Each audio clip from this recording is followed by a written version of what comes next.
Notre Dame fans, welcome back. It is Saturday. We haven't had one of these in a little bit, but I'm Brian Driscoll, publisher at Irish Breakdown. That's my guy, Sean Davis, recruiting analyst at Irish Breakdown. And Sean, we are going to talk some really interesting Notre Dame football topics today. And it's time to start really diving into college football season because that's what our show stands for, right? Recruiting, team, the CF part, that's college football because we want to talk about some big picture stuff. So over the next month leading into the season, we're going to have predictions, season predictions. And today, since one of these dudes in this show, and it ain't me, is a Big Ten grad, that guy, we're going to start with the Big Ten today. So we're going to go through and pick our winners for the East and the West. I was surprised we just went over our list because we kind of put them together first.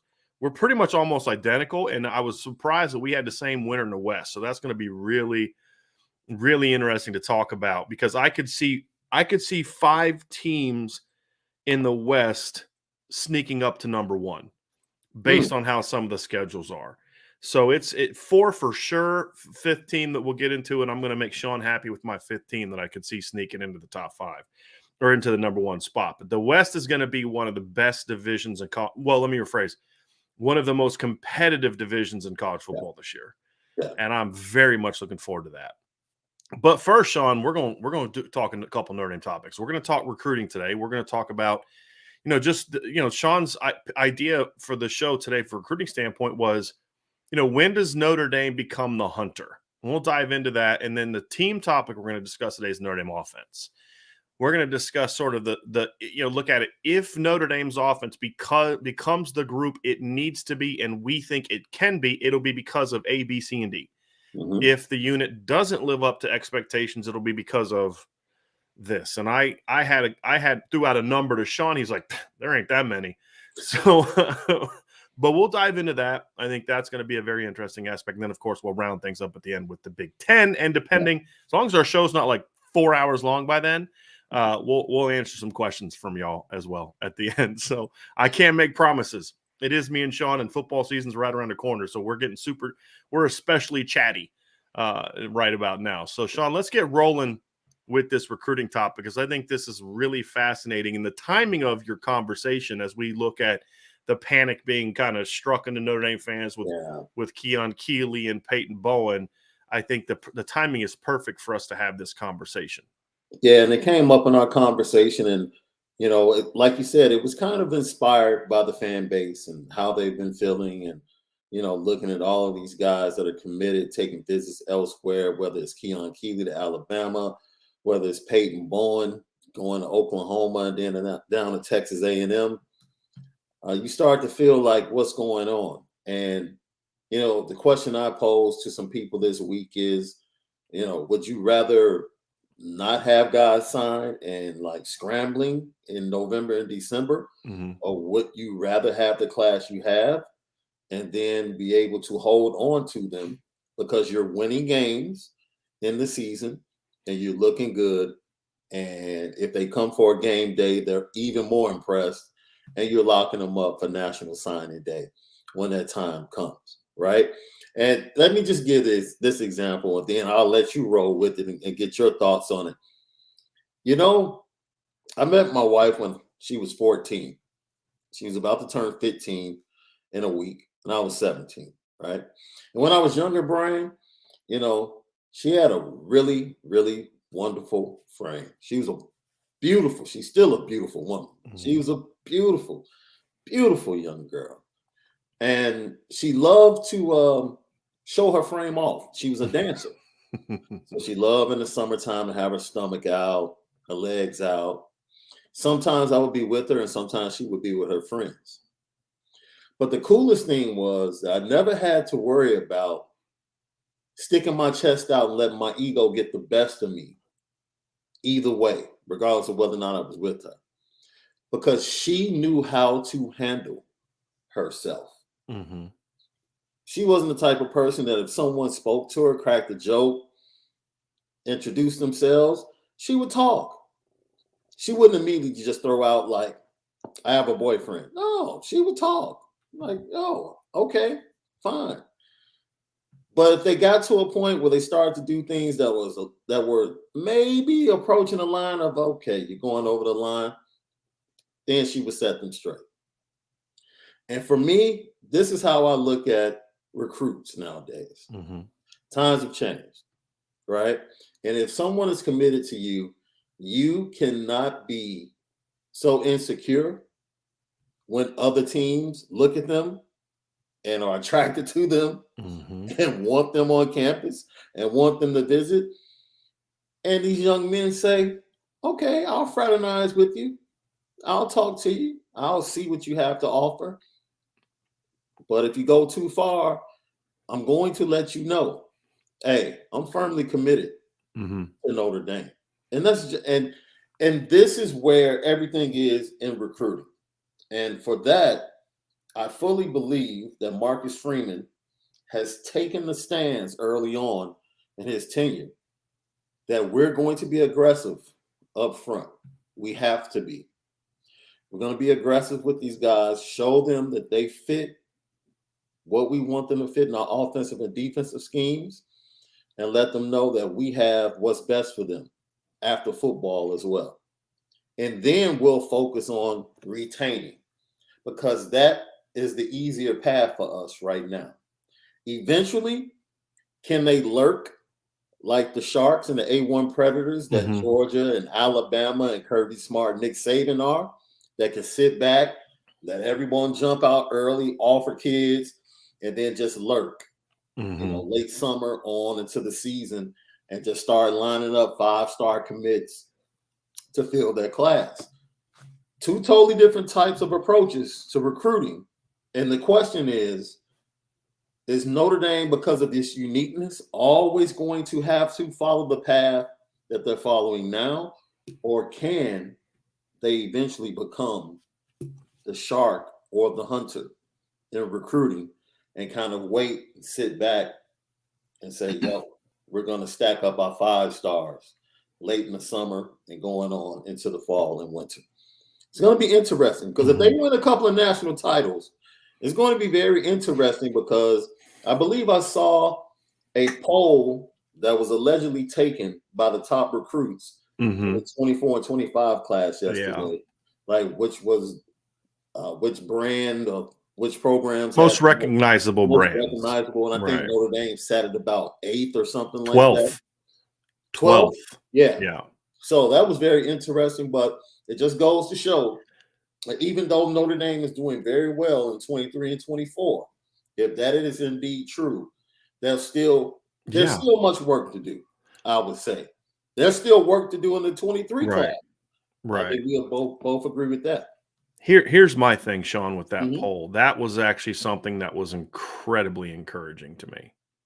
And here's why I say that. Okay. Notre Dame has the number one at work. Well, actually, number one, and it's going to remain number one because Ohio State's about to lose a couple guys. Yeah. And Notre Dame's about to land some guys here soon. They have the number one ranked class in 23 and 24. 23 is more appropriate to discuss because 24 is still in its infancy stages for everyone.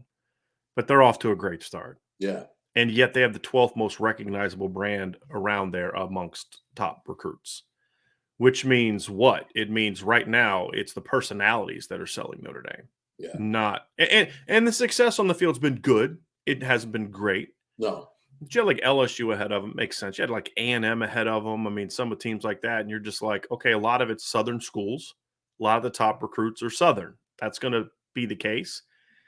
But you had Ohio State way up there, Clemson way up there, things like that. So my whole thing was, if Notre Dame can recruit like they're recruiting now and they have the 12th most recognizable brand, what happens when they start doing things at climate? And it's not just winning and losing. It's things like hiring someone like Marcus Freeman as your head coach, someone who's young, personal, energetic. I mean, we had I know you saw the comment that Samuel Mpemba made that we put on the message board the other day. Yeah. It's a different world as far as the perception of the head coach at Notre Dame now compared to what it was before. Yeah.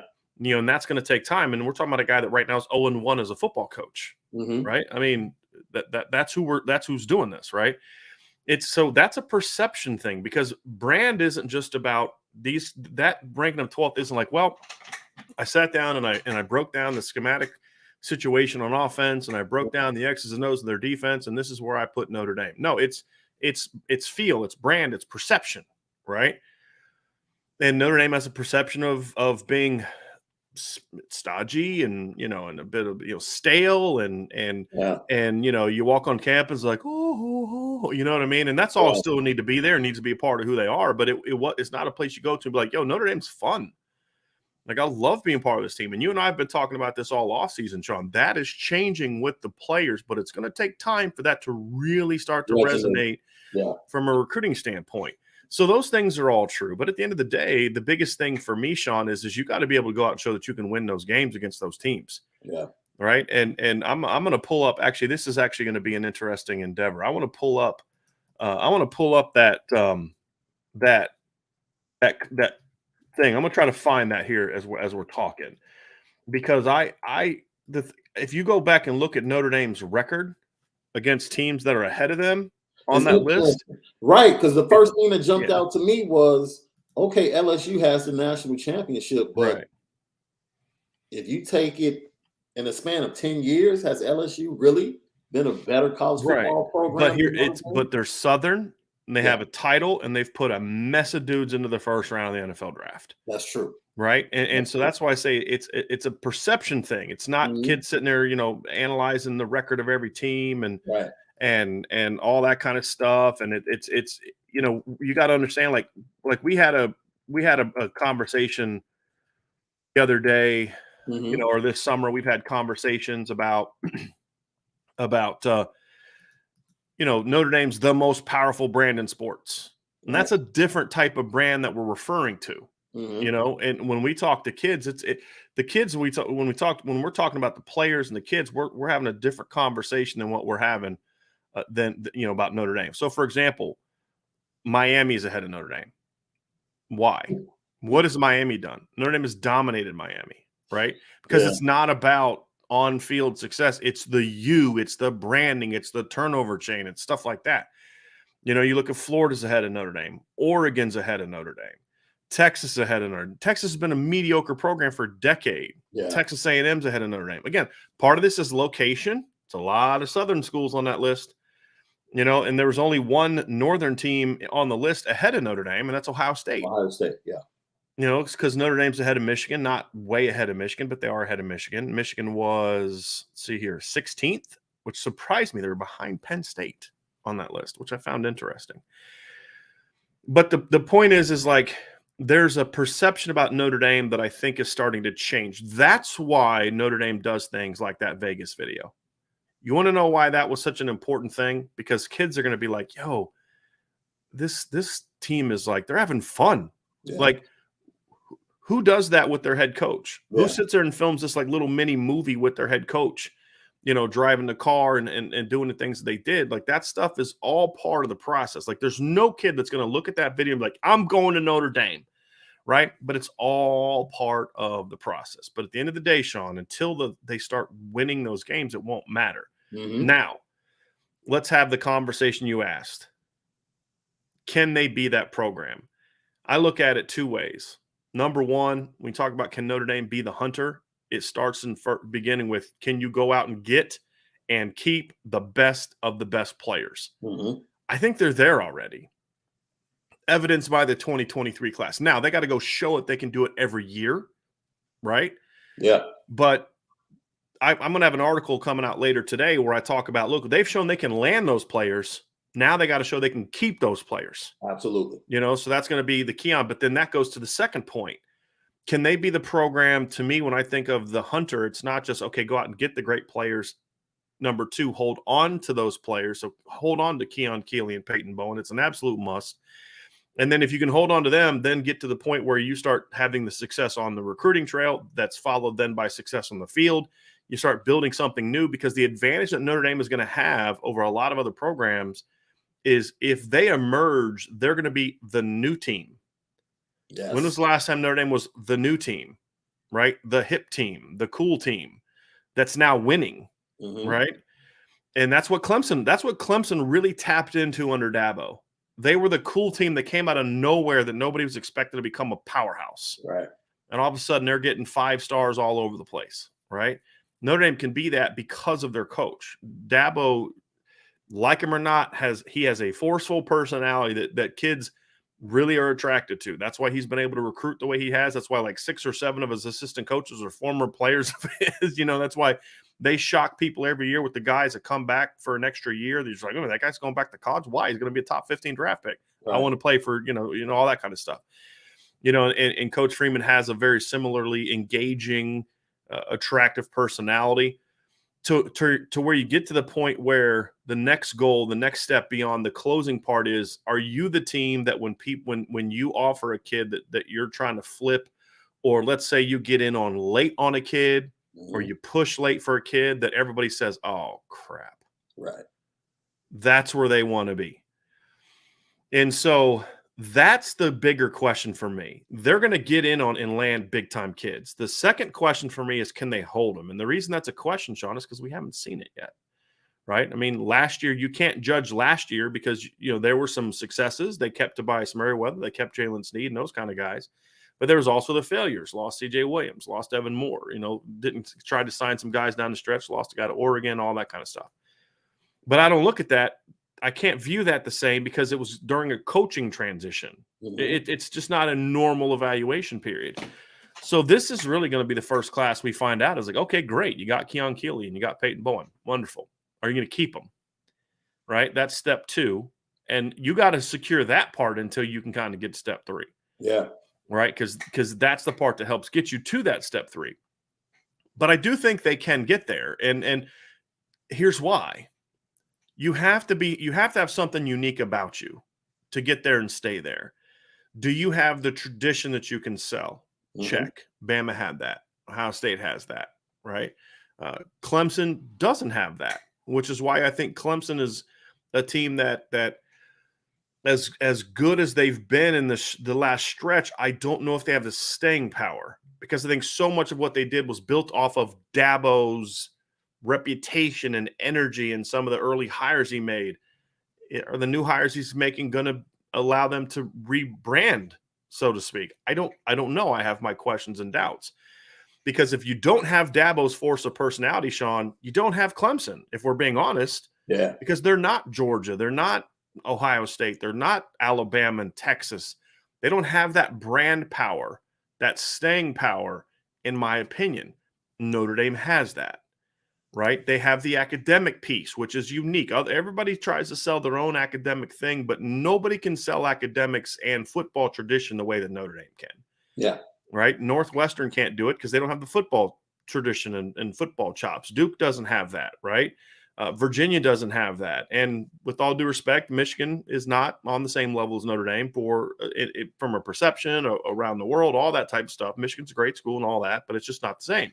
Just like USC is a great school, but it's not Notre Dame, perception-wise and in a lot of other ways.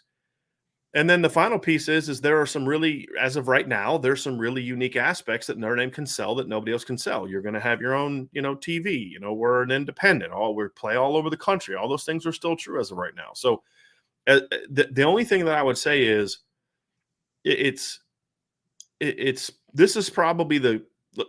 I've been saying it for a long time, Sean. Right? I mean, you and I have been saying it for a long time. Notre Dame can recruit with the big boys if you have the right stuff in place. I've been saying it for a long time. Lo and behold, you get a new coach and he works and puts in the work and all and values, recruiting and all that. You have a staff top to bottom that puts in the work, and all of a sudden, bam, Notre Dame's, to me, a guaranteed. Like, there are Notre Dame fans right now that are talking about they'll be disappointed if Notre Dame falls down to number 5, and I would too. But the point is, think of that premise, right? Mm. Like, we were begging Notre Dame to have a top 5 class for years. Now all of a sudden it's like, oh, gee, I hope that they can be top 5. Hope they can be top 5. Now it's like, man, they fell all the way to 4. Right. Right? Because the perception has changed so quickly with Marcus Freeman. It's been staggering, really, to see how quickly it's changed with Notre Dame fans, many, many Notre Dame fans. But now can they get to that point where they can play the long game? That remains to be seen, because right now Notre Dame has to do it the way they're doing it. Right. Get these kids early and hold on tight. Right. Right? Don't let them go. They can't flip a Keon Keeley from Bama. They had to get him first and then hold on. They're not going to flip Peyton Bowen from Oklahoma. They had to get hold of him and or get him early and hold on for two reasons. One, the prestige isn't there right now as the program, and number two, location. It's a lot harder for a northern school to flip it. Like, look what Ohio State's dealing with right now. Yeah. Ohio State's having all these kids that everybody's worried about flipping, right? You got Dijon Johnson, afraid of him going to Florida. You got Mark Fletcher potentially flipping to Miami. You got Noah Rogers potentially flipping to NC State. Where are all the schools? They're in-state schools. It's Ohio State getting kids out of their region, trying to hold on to them. Yeah. It's not Ohio State going down and trying to flip a kid from Miami. It's harder to do that. And so, yes, Notre Dame is in a situation right now where they've got to hold on. And there's always going to be something to that, Sean, in my opinion, and I want to get your response to this. In my opinion, I don't think Notre Dame can ever be what Bama is right now from the standpoint of they could just sit back and have like 7 commits in middle of October and they're not worried. Because with Bama, they're still their region. The state of Alabama produces a lot more top players than the state of Indiana. Yeah. Right? I mean, look, They just got a 2024 kid, Jalen Mbakwa. He's from their state. There's kids from their state they're passing on, like Peter Woods, who's a top 50 player, went to Clemson. They passed on him. Notre Dame doesn't have that kind of in-state luxury. Plus, Alabama borders the state that borders just about every big-time football state in the country outside of California and Ohio, right? And so they can do that in a way that Notre Dame cannot afford to do. Yeah. So I think eventually, Sean, if Notre Dame gets to where they're the hunters, they're going out sort of big game hunting early and getting the Keeleys and the Bowens early and then hanging on. But I do think they can then, if like you said, if Marcus Freeman in the next 4 years can get to the playoff twice and maybe get to a title game once, potentially win a title, if he can have that kind of success, then yes, Notre Dame can then say maybe right now they have 15 commits right now instead of 20. And they're saying, hey, you know what? We don't need to fill up right now on this guy. We're gonna keep pushing for that guy because we know we can go. Here's why it means, because we can be more patient because we know we can now go flip that kid from Texas A&M or Oklahoma or Michigan or North Carolina or wherever, Clemson, right? So that you have to be there before you can do what Bama's doing. Yeah. See, that's why Bama can do what they're doing, because Bama knows if we don't get that kid that we want, we can just go flip a kid from Kentucky or flip a kid from, Michigan or flip a kid from here or flip a kid from there. Notre Dame's not necessarily there yet, right? Yeah. And so you got to get there before you can get to the part of where you can just kind of, you got to know that I can go flip this kid over here before you can kind of do the sort of the long-term big game hunting, in my opinion, Sean. Yeah. I think the next step before we get to Alabama, the next step is really becoming the dominant force in the Midwest. Getting above Ohio State. Like that's the next step to take. Can they become the team in the Midwest that everybody looks at and says, okay, that's the best program regionally in the Midwest? We talked about the 2024 class and how fertile it is in the Midwest from all the surrounding states. Like just about every state from Wisconsin, Missouri to Illinois, Indiana, Michigan, which has already blessed Notre Dame with two great players in the class of 2024, even on over to Ohio, and they've gone down into Tennessee as well to Lipscomb Academy for Spillman and Caleb Beasley. Right. And they're in with both of those kids. So 24 and 25 are like that. So they might be able to establish themselves even more. I think they've already gone above every other team. Right. I think that's only well, and that thing that you pointed out the other day, Sean, kind of backed that up. Yeah. Right. The brand thing. Yeah. They're ahead of Penn State, ahead of 4 or 5 spots ahead of Michigan. Yes, You're correct. And it's really only Ohio State. And I believe that's the next step. Overcome them. And the reason I ask this is because the uniqueness of Notre Dame does lend itself. And of course, recruiting was totally different when Lou Holtz got here, the timelines and when kids committed, like everything was about the banquet weekend in December after the season. That's Right. when Lou Holtz, that's Right. when they made their move. Right. And that's when everybody was pretty much Making their but move. to your point, there were a lot of teams back then that had to fill up earlier because Yeah.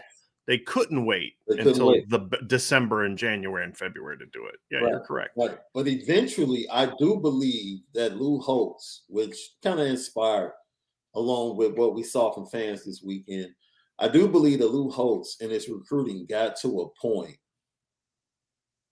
to where you saw his recruiting in 88, 89, where I think he knew he had to go get difference makers and playmakers. Yeah. And he wanted to be physical, and he focused on that. And then the winning opened it up to the point to where, you know what, I'm just going to get the best guy at just about every position on the field. And that's when you see the depth chart that you'll see in like a 1993. You know, even though they didn't win the national championship, and you start hearing about the kids that were supposed to come. Right. It didn't come for certain reasons. Right. You start to realize that what that roster really would have been. I think Lou Holtz. Well, and then like they turned down guys like Javon Curse because they didn't have room. Because they didn't have room. You know? Right. And he had gotten to a point where they really were the hunter. But Lou Holtz came in with a mindset.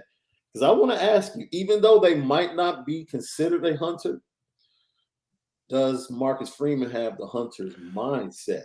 Because I think Lou Holtz came in with a hunter's mindset with a clear target on Miami. I absolutely, and you're absolutely right about Miami. Like that was absolutely the target right away. I do think Notre Dame's a hunter. But there's different. Like to me, there's different hunters, levels. And then there's Bama. There's you know what I mean. And what I'm saying is like, what's the standard? Like the standard for Notre Dame should be to try to be like Bama. Does that mean 6 titles in 11 years? That's not what we're talking about. But where you are a dominant force, where everybody's like, oh shoot, you know, it's like you remember that scene from Blue Chips. It's like kind of a joke, like, you know, Pete Bell walks into the gym. They're like, well, might as well go home, right? You know what I mean? Like, and it, you know, kind of where you're that team where like once so-and-so gets involved, like, well, might as well go find somebody else to recruit because, you know, this is just the way it's going to be. You want to get to that point. That's a different level. That's the standard to get to. And so to me, I think Notre Dame is a hunter, and I think they're a hunter and they're ranked number 1, Sean, because of what you said, because of the mentality that Marcus Freeman came in. Yeah. I mean, he did that from day one. I don't care about going into Ohio and getting a public school kid from Ohio that plays D-line that everybody thinks is a given to Ohio, Brendan Vernon. I don't care about going down to South Carolina and taking Jalen Snead out of Big Ten country. I don't care about going up to, you know, to Michigan and stealing Josh Burnham, who grew up a Michigan fan. I'm not afraid of Oklahoma, you know, who's the leader for Tyson Ford out of Missouri. Yeah. I'm not afraid of Florida and Miami and the SEC for Keon Keeley. And hey, I'm not afraid to go down to Texas and steal every dynamic kid that we can get out of state of Texas, right? It's that mindset that takes you all there where we're Notre Dame. And this is the difference. Like I know that there's like the Freeman era hashtag and stuff like that, but you don't see Marcus Freeman pushing that. You don't see his coaches pushing that. You're seeing LSU's coaches and football program pushing the BK takeover. That's their hashtag. Yeah. And with Brian Kelly, it was, I'm Brian Kelly. With Marcus Freeman, it's, we're Notre Dame. That's the difference. And Marcus Freeman is kind of like, and Brian Kelly kind of always felt like it was him and his this and his that, and he never embraced the Notre Dame tradition. So it's kind of like you left it's like you and I are going to go to the range and we're going to go shooting, right? Yeah. And then we leave all of our best weapons and our best ammo at home. Right? Yeah. Like we take squirt guns with us, you know, like leave the rifles and the pistols. You know what I mean? Like that's the equivalent. It's like, dude, if you don't embrace Notre Dame, you're leaving your best weapons at home. Yeah. You know what I mean? Like you're going to battle with rocks and sticks and stuff. You know what I mean? Like, no, don't grab the rocks and sticks and baseball bats. Grab the big stuff, right? Yeah. Yeah. And that's what he never did. No. And I think that's the thing is Marcus had said from day one, we're going to go get the best players that we can get and convince them that they're Notre Dame kids. Yeah. And in reality, they always were. Keon Keeley is not unique. It's not like there's not this 2023 class, not this phenomenon there's kids like Micah Bell that are running 4.3s and happen to be 3.7, 3.8 GPAs. Oh, there's Peyton Bowens who have great grades. There's Braylon James, who's a 4.4 stud top 100 receiver and also happens to be a great student. Keon Keeley goes to a private school. Great. These kids have always been around, but you had to battle for them, right? From a football standpoint. Yeah. And that's what Marcus Freeman is doing. So I do think he has that hunting mentality, but I think right now it has its limits because of the reputation of the program that's going to take time to rebuild. So that's kind of where this conversation is for me, Sean, is can Notre Dame get to that level? And I think that you're right. I think that the first target needs to be his alma mater, because you can't be the best program in the nation if you're not even the best program in your region. And the reality is like we could jump on here and be all homerish and, hey, they beat him for Christian Gray and beat him from this team and they've done this and they've done that. But that's not who we are, right? Right now, Ohio State is a better program than Notre Dame. They have more success. They have more playoff appearances. They only had to have the one win over Clemson a couple years ago to have more wins over Notre Dame, but they have a title in the playoff era. Yeah. There's all types of things. They have a head-to-head win over Notre Dame, a convincing head-to-head win over Notre Dame in 2015.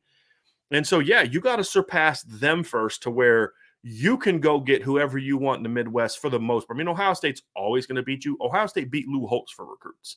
They're going to beat you. But where you're beating them for a good chunk as well, it's not a given when a kid from Ohio gets offered he's going to go to Ohio State, right? Right now it is, for the most part, right? But going in and getting a Brennan Vernon is a step in the right direction. Yeah. And so I think those are all the things where – you have to have that mentality, but at the end of the day, if they don't start putting the on-field results together, that's what separates Notre Dame and Ohio State right now. Is Ohio State can walk in and say to a receiver, look at what we've put in the NFL.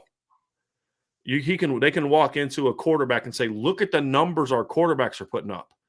They can walk into a kid who cares about championships and say, bro, we played for the title 2 years ago. The year that Notre Dame got beat by Bama in the first round, and we beat Clemson. Yeah. We smacked Clemson, who smacked Notre Dame, month before that. Hey, we beat Bama in the playoff. We punched them in the face a little bit. We have a title that these kids will remember. We have Ezekiel Elliott. We have the Bosa's. We have Chase Young. You have all those things. Notre Dame doesn't have that, right? And until they can have that, they're not going to surpass Ohio State, much less Bama. Now, I think you can take them both down at the same time, right? And I think that's the goal that Notre Dame has to have. It's like, hey, we're not worried about Bama. Let's just get Ohio State. No, we're focused on Bama, and we know we got to get through Ohio State to get there. Right. That's the key. And I think that's what I love about this staff. Now, will they get there? We'll find that out. But I think that's the goal. And that's why getting rid of the best thing Marcus Freeman ever did was kind of eliminate the saying, and then also the carrying out of the whole shopping down a different aisle thing. Nope, we're going down your aisle. I'm going to be taking groceries out of your cart, and there's not a dang thing you can do about it because we're Notre Dame. And he did that as a defensive coordinator. Yep. He did that before he became the head coach. And you're right on point, Brian. Look, we saw a little evidence of that with Notre Dame being the hunter just in the last couple of days. You see Dylan Edwards decommit,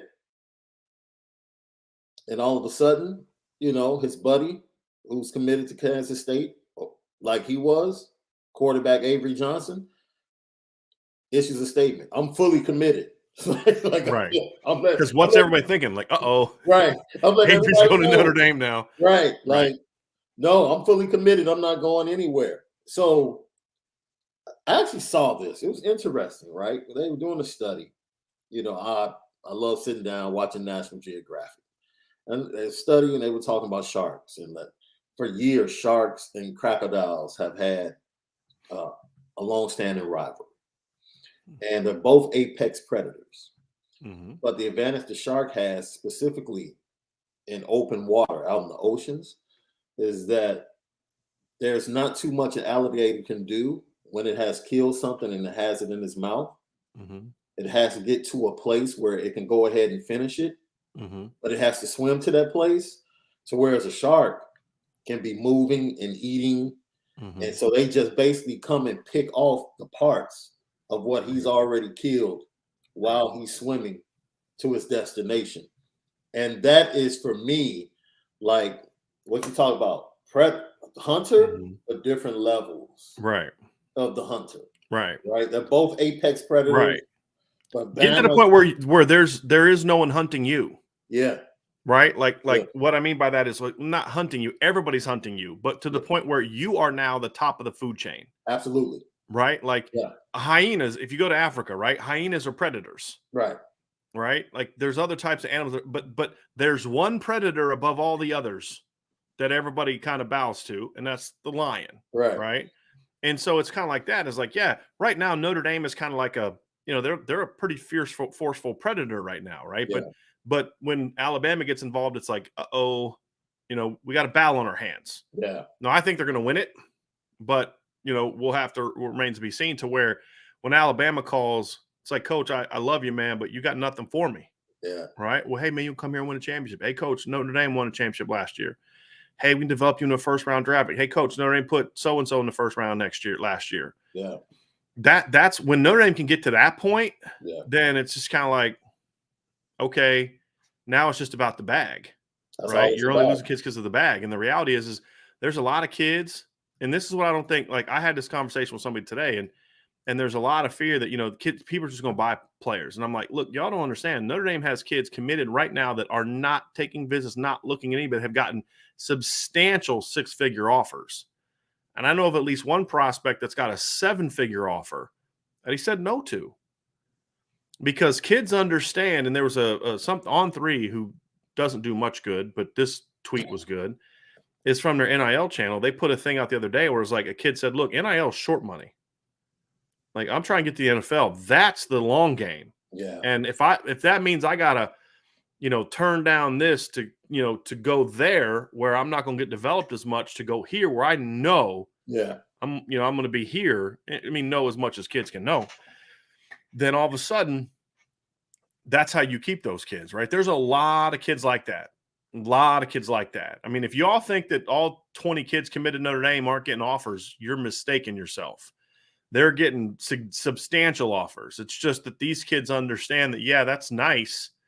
Like I had a recruit the other day was talking about in a conversation about like money after taxes. And you're like, okay, yep, that's a kid that gets it. Like a lot of these kids get this stuff, right? And they understand, okay, yeah, you can offer me $600,000, but like I may get like $350,000 of that.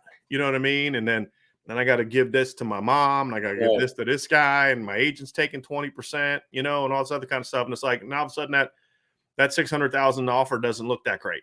Yeah. And those kids are the ones that are going to Notre Dame. You know what I mean? Yeah. And there's always a lot of kids like that. There's kids out there that just don't care about the money part. And the other thing too is there's also a misconception that Notre Dame's not involved in NIL. And I want to keep reminding people, Notre Dame is incredibly active in NIL. They're just not active in regards to using it as enticement to a high school player. Yeah. And so that's kind of where I'm coming from, Sean. So, but at the end of the day, if the other stuff is there that's not there now, that's when Notre Dame becomes that you talk about there's apex predators and there's various ones, but then there's in the ocean, there's always somebody, bigger, right? Right. And you got to get to the point where the higher you are up on that food chain, the better, right?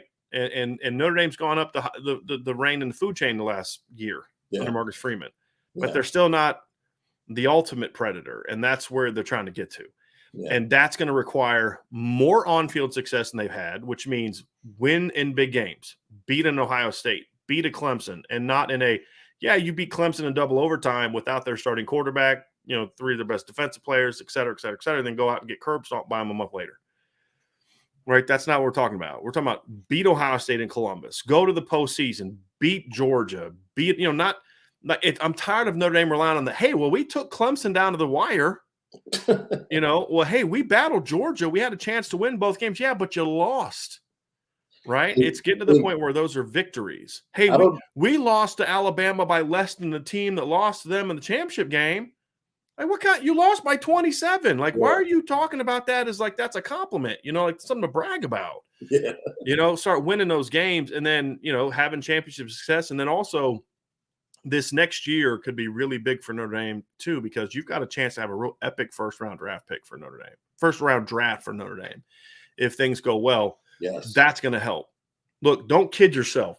The fact that Notre Dame hasn't had a defensive end drafted since like Ronaldo Wynn matters.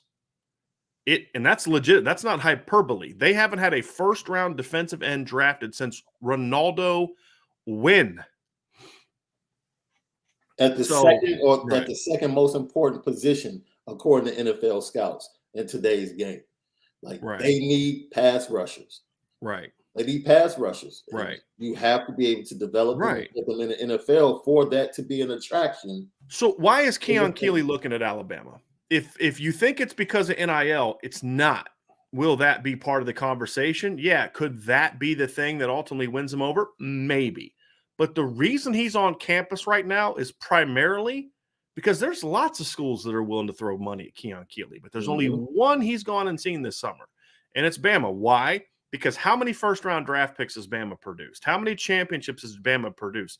And then you look at college football and you're like, who's the most dominant player in college football coming back this year?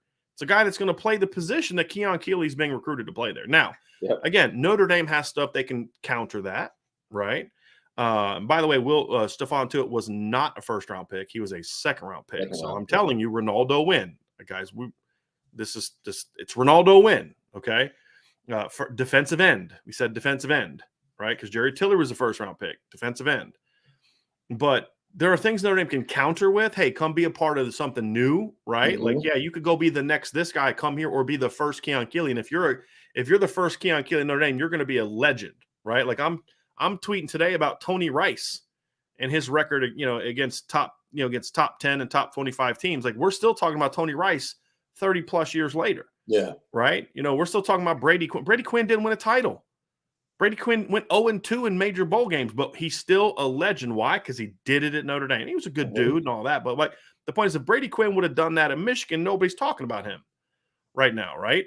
That's just the fact. Right. He did it in.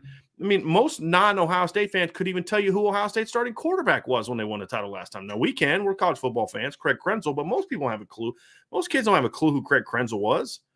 They know who Brady Quinn though, right? And so that's the thing. I mean, in your guy, the backup, I don't want to say his name, but the backup, that one with Zeke and the crew. Oh, yeah. You're talking about Cardell? Yeah. Right. But that was a more recent title. That's a little different. But my point is there are things Notre Dame can counter with, but when Notre Dame eliminates that selling point, they're going to be hard to beat. When they eliminate the whole, hey, Bama's telling you that you can go there and win a title. So can we? Because we won one. Yeah. Bama's saying that they can make me a first-round draft pick. Okay. Did you see Isaiah Foskey last year? Did you see where he went? You know what I mean? Like, so there are those type of things, Sean, that when they get to that, that's when they become that ultimate predator. And they're not there yet. They've come a long way in a year. Mm-hmm. I mean, literally, you've got Notre Dame fans disappointed about the thought of Notre Dame dropping down to 5. Yeah. Think about that. Now, I'm good with that. I'm good with raising the bar. I'm not criticizing people that are complaining about that. I love the fact that the bar has been raised so quickly. We should always have context, but I love the fact the bar has been raised, right? But that's not the end game. The end game is not to be perennially top 5 recruiting team. The end game is to be a championship football team. Absolutely. That's the end game. That's the end game. Right. And like you said, the most important aspect is what happens on the field. And I agree with you.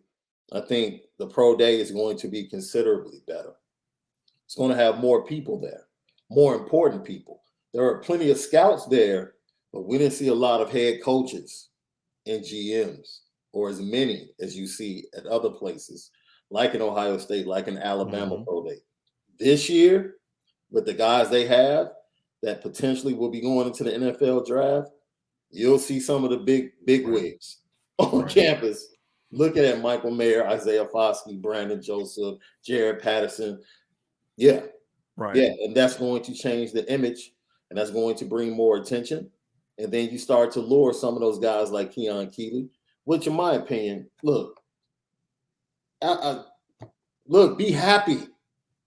This is what I'm trying to get Notre Dame fans to be. Be happy. Be happy that you're walking with a girl that looks like Notre Dame right now as a program on your arms. Be happy. Like, don't get insecure because everybody else is looking at her. Yes, she's beautiful. She looks really good right now. And it's a chance as she grows, she's going to look better. Right. All right. She might fill out a little bit more. And people are still going to look at her and want to come and take her from you or take what you have from you as a fan base. But enjoy it. Right. Enjoy being connected to a program that looks this way right now. It's not something to be fretful about. The healthy way to look at it, Sean, is to say, hey, look, I'm digging what's going on right now. Absolutely. But also then to say, hey, look, they gotta do better, right? Like, you know, they gotta hang on to Keon and Peyton, right? That's huge. That's huge. Huge. Yeah. Like, I would just don't first of all, stop assuming that everything that's reported is actual real news. First of all. Second of all, the thing is like, until these kids decommit, if that happens, right now, I don't think it will. But if it does, right, and it's a possibility, because I mean, you're not taking visits if there's zero chance you're going to eventually flip, right? Let's be honest, right? Let's put the homers hats and throw them to the side. That's not what we do, right? You can't look at it and say, hey, look, there's no chance they flip. Well, then they wouldn't be visiting. Yeah. So it's a possibility. I think it's going to be a lot harder than people think. I think both of those kids love Notre Dame. There's a lot of intel we've been given about the communication, right? And so, like, that was just in the Morgan Walker. Morgan Walker would just go on visits, then to communicate to Notre Dame after the fact. No, everything's good. Like, well, you know, this is different. Right. There's a very open dialogue about all this. Notre Dame knows exactly what's going on. We'll see if it works or not. We'll see. Look, I'm not saying it's going to be easy. Yeah. I'm saying don't fret about it yet, because right now it hasn't happened. And then definitely go tweeting at these kids and tagging. Like, I loved what Drake Bowen did to somebody that tagged Keon in a tweet the other night, and Drake was like, no. Don't tag my guy in that. Don't do that. Don't do that. You're not helping the team that you think you're helping by tagging kids in tweets, okay? Right. But the point is like, assume a higher standard. And that's what we've always been about. That we did that with Brian Kelly. I didn't like Brian Kelly. I actually like Marcus Freeman. But I'm not going to change the expectation because I like the dude, right? And so we can do both of these things in the right way. And that's my thing, is we can say, hey, look, I'm enjoying this ride. Do I want to get it? Do I want it to be better? Yeah. But your focus on getting even better doesn't have to mean you can't enjoy where you've come. That's the thing, is there's an end game. Yeah. We talked about. And you want to get to that end game, but you'll hear from NFL, you'll hear from former players like, I didn't enjoy the ride enough. I wish I would have enjoyed the ride. I wish I wasn't so focused on the end game that I didn't enjoy the journey to get there. You can do both. You can enjoy the journey to get there while also saying, hey, man, this is a great win. Not done yet, though, right? Got more in front of us, but man, this is a great win. Hey, we got this big recruit. Yeah. It's a big one, but we're not done yet. Yeah. That's where it needs to be, right? And when you have losses, you say, hey, look, that was a loss, right? That's a loss. All right, no, Dante Moore, it's a loss. Yeah. It's a loss. It was a big loss. But okay, let's roll. Let's see what's next, right? Because we're not done yet. And that's the way the Notre Dame staff is looking at it. That's the way fans need to look at it. Look, hold the program to the highest standard possible. But that doesn't mean you can't enjoy the ride from here to there along the way. And that's what I wish more people would do. And that's good for all of our mental health too. I mean, like, you know what I mean? Like, some of the anxiety that some of my people are going through is like, buddy, I love you, man. You need to, you know what I mean? Because like, my livelihood depends on Notre Dame being successful. I get the importance of it, but man, you got to go hug your kids or something, man. It's going to be all right. It's going to be all right. And you and I on a weekly basis have discussions about young athletes that we watch that film and we're like, whew, I like this kid. Right. I really, really like this kid. Do you think he's a take? And then we both say, man, I don't know.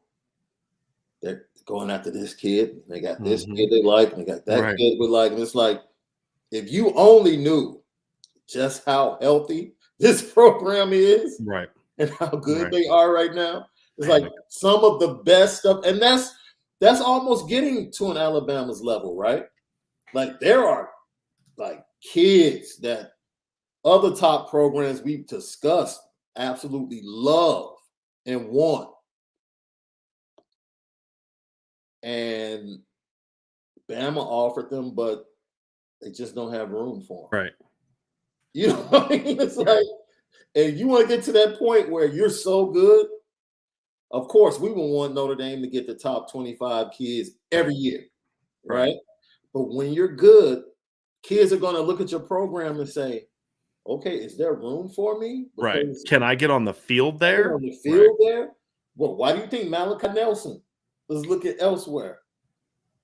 That's a question about whether or not he wants to sit behind the current quarterback. Right. Right? So he's thinking like, do I want to sit 2 years? Do I want to sit a year? Or do I go find somewhere where I can immediately get on the field and play? And that's the important part, Sean, is that people need that this is kind of for Notre Dame. It's one of those things that trying to think of the right one of the mistakes that I think Clemson has made recently, for example, they started kind of going after guys that were ranked high, big star players from around the country.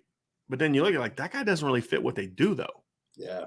Right. Like it's not just about talent acquisition if that's coming at the sacrifice of proper talent acquisition. Yeah. So that, to me, it's about, we had this conversation about Owen Wafel yesterday in our show, right? Like it's not just about getting the 4 most highly ranked guys you can get. You're trying to build a team. And there's going to be guys ranked higher than a Kurt Hinish. But that doesn't mean you don't need to bring in at least one Kurt Hinish every year. Right. Right. Like that's the thing that you have to understand. And that's the thing that Notre Dame is going to have to understand because that's the biggest mistake that you can make. And that's where I've given Alabama a lot of credit. Alabama gets big time players, but they are almost always kids. You look and say, yep, that's a fit. Right, that guy fits what they do. That's a scheme fit. Like they don't often. Not everybody makes mistakes, right? Yeah. Everybody does. Yeah, but they don't often make mistakes from a scheme standpoint. They make mistakes where they bring in a kid that doesn't necessarily have the right attitude. But usually, what happens with that kid, he's gone quickly. Right? Remember that big time DN from Jersey they got a couple years ago? He was overrated, like number 1 player in the country. He was overrated. And they chased him out like a year because he came in like demanding this and wanting this and this attitude. And Nick was like, I don't know who you think you are, man, but I had 6 rings before you got here and I'm going to have more after you leave. So, you can hit the road. Yeah. They've always done a good job of being willing to say, nope, we don't need that kid. Yeah. Right. And then when they do make the mistakes, they own up to them. Now, Notre Dame can't quite do that. But that's the big thing, too, is if they get to that point, they got to be careful not to just get into talent acquisition and not still lose sight of you're trying to build a team. I don't think that's going to be the case because I think that's something Marcus Freeman has talked a lot about. There's guys on the roster that he's targeted. Like that's why they went after Ronan Hannafin the way that they did. They view him that way. That's why they went after Owen Wafel the way that they did. That's the reason Marcus Freeman okayed them going after Donovan Hinish last year. Because they no, there's kids that are bigger and stronger and faster and this, but I know what kind of family I'm bringing into the program. Character. Yep. And there's got to always be some of that. Yeah. There's always got to be some of that. So, so that's kind of where we're at with the recruiting aspect of it, Sean. Be happy, guys. Yes. Be happy, but you can enjoy the ride and not settle. Like you'll never hear us say, "Hey, you know what? We found our sweet spot. This is cool." Yeah, this is cool. No. But you can, like I said, enjoy the ride, right? And there's going to be bumps. There's going to be times, Sean. You and I can hop in a car and we're going to drive out to the beach and we're going to take a nice little vacation before the season starts. We're not. I'm just saying we could, and it's going to be a fun ride. But there's going to be times we're going to be on some pavement that's a little bumpy, and we might face some weather. You got to pull the put the hood up on the convertible because it's starting to rain. Doesn't make the journey any less fun. Well, hey, we'll weather the storm and get through it in sunny days, and we're going to be at the beach and chilling and having a good time, right? So That's what I want people to just kind of to focus on. So Yeah. that's the key. So step 2, Sean, we'll talk about a little bit about Notre Dame offense. Let's get to it. Notre Dame cannot be a team that can go to Columbus and beat Ohio State and score enough points against Clemson to win that game. And if you don't believe me, go watch the Georgia game last year, who scored 3 offensive points. If Georgia didn't have an epic defense of their own last year, that's an L for them. They can't go out and make sure that they don't fall to the teams that they, BYUs, the BCs, the North Carolinas, and USCs. They're not going to get to the playoff or a major bowl game and win those games if the offense doesn't take a jump. That's a fact. That's not debatable. That's not something we need to spend time on. The offense has to take a jump, right? And we've talked about the different things. The run game's got to get better, protect the quarterback better, some scheme things they can do, this, that, and the other. Tyler, this, all this. We know the things are. So let's talk about, Sean, what are the areas primarily? So if we're going to sit there and say Notre Dame's offense is going to be what it needs to be. Now, whether that's 38 points a game or 44 points a game, whatever, we're just talking about an offense that can kind of go out there, move the ball on anybody, score on anybody, and when they get in those big games, can do what they need to do to win games. Whether that's 27 points or 40 points, whatever the case may be, they can do what they need to do. Yeah. What are the keys to that happening? So if that happens at the end of the year, yeah, Notre Dame beats Ohio State, or it's not just one game. Notre Dame goes and beats Clemson, does what they need to do, or loses a battle to Ohio State, then goes and beats Clemson and everybody else, gets to the postseason, wins a game. The things that are going to be the reason why the offense plays at the level needed. What's the first thing that comes in your mind when you think about that? The first thing that comes to my mind is health. But when I say health, it goes directly to one player on offense for me, and that's Tyler Buchner. If Tyler Buchner is healthy, and from what we have gathered from talking to people around the program and from the very few times we got an opportunity to watch a full practice, Tyler Buchner is going to be a playmaker for this offense. I believe that. I know some people might have some consternation because of certain things they saw last year, specifically with his ability to pass and be accurate. Totally understandable. But this is the type of kid, you have kids that when the light comes on, yeah, that they love, he loves the lights. right. Like he is the last quarterback that's going to walk into Ohio Stadium like a deer in headlights. Right. Like he is going to want to put on a show. What he has to fight against, in my opinion, is trying to do too much and understanding the talent he has around him. Which leads me to my number 2. One of these wide receivers has to step up next to Lorenzo Styles Jr. Yeah. I don't know who it's going to be. I hope it's Braden Lindsey. I think it's got to be 2. You think honestly? 2? Yeah, I do. Now, again, what I'm not talking about there, Sean, I'm not talking about they got to look like LSU 2019. No. I'm not saying he is Jamar Chase and Braden's got to be Justin Jefferson. Right. Yeah. But what I'm saying is somebody else has to step up as like a big-time player. So like Braden Lindsey's the first guy pops in my head. We've talked about this before. Braden does not have to be a 75-catch guy this year. If Braden can give me 40 to 40, I've said this, like the 35 to 40 touches and average about 19 to 20 yards a touch like he did in 2019, he has a huge impact on the offense. Because you got volume guys. Mayer's a volume guy. Yeah. I think Lorenzo can be a volume guy. We saw that in the bowl game. But they got to have that guy that just flat out says, you know what, this guy may only catch 2 passes, but the concern that we have as a defense is those 2 passes may go for 50 each. Right. Or he may only have 3 touches, but one of them is a jet sweep where we were focused on Buchner or the running back, and they just kind of got us with that motion, and he just outran the defense of the perimeter for a touchdown like he did against BC and USC in 2019. And that's the thing is Braden does not need 8 touches a game to dominate. Yeah. He needs like 3 or 4, and now there will be games he gets more. Yeah. Just from off the RPO stuff, right? But like You got to go into every game saying we're going to design 3 or 4 plays a game where we're going to guarantee that Braden gets the ball. We're going to design some sort of action where we motion him, and the whole point of that play is to get the the climb situation, whatever you got to do to get it to where we're looking for Braden on this read. We know at midfield if we get into this down the distance, they like to play this coverage, and against out of a 3-by-1, we think we can get Braden open on a backside climb route with this. So let's run it. We're going to get him a jet sweep every game. We're going to throw him at least a screen every game. That's the thing. If you don't have a designed deep shot, a designed screen, and a designed handoff to Braden Lindsay in your game plan, if I'm the head coach, I'm saying, okay, screen, nope. Deep shot, okay, check. Okay, go back to the room, right, and add a couple more design plays for Braden, and then come back to me, and we'll be good.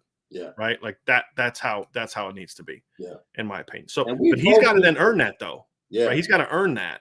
Yeah. But if he earns that to me could have as big of an impact as anybody else in the offense stepping up alongside what's already established. Yeah. Because that kind of home run threat is what's it's not only does it put fear in the defense, but that's the kind of thing that can change a game. Right. Like Chris Brown caught one pass against Oklahoma. One. And it changed the game. Yeah. Completely changed the game. Yeah. Right. And we've seen that from Will Fuller. Like Ohio State did a good job of keeping Will out of that game. But one mistake, the corner falls down. It's an 80-yard touchdown. And all of a sudden, if we can make a stop, you know what I mean? We've seen that in his career. Yeah. That's the kind of thing where Braden Lindsay can be that kind of player. Where you make one coverage mistake, or we get him designed in one situation, or we find that one call where we know we can out leverage you. It's a wrap. It's a wrap. It's so funny because I don't know if we discussed this week. I just happened to be watching the Fiesta Bowl, I think a couple of weeks ago, and Notre Dame ran this play 3 times, and I kept asking, "Why are you running this play?" They kept running this bootleg, where they would bring Michael Mayer across, and it would go for like 1 or 2 yards every time.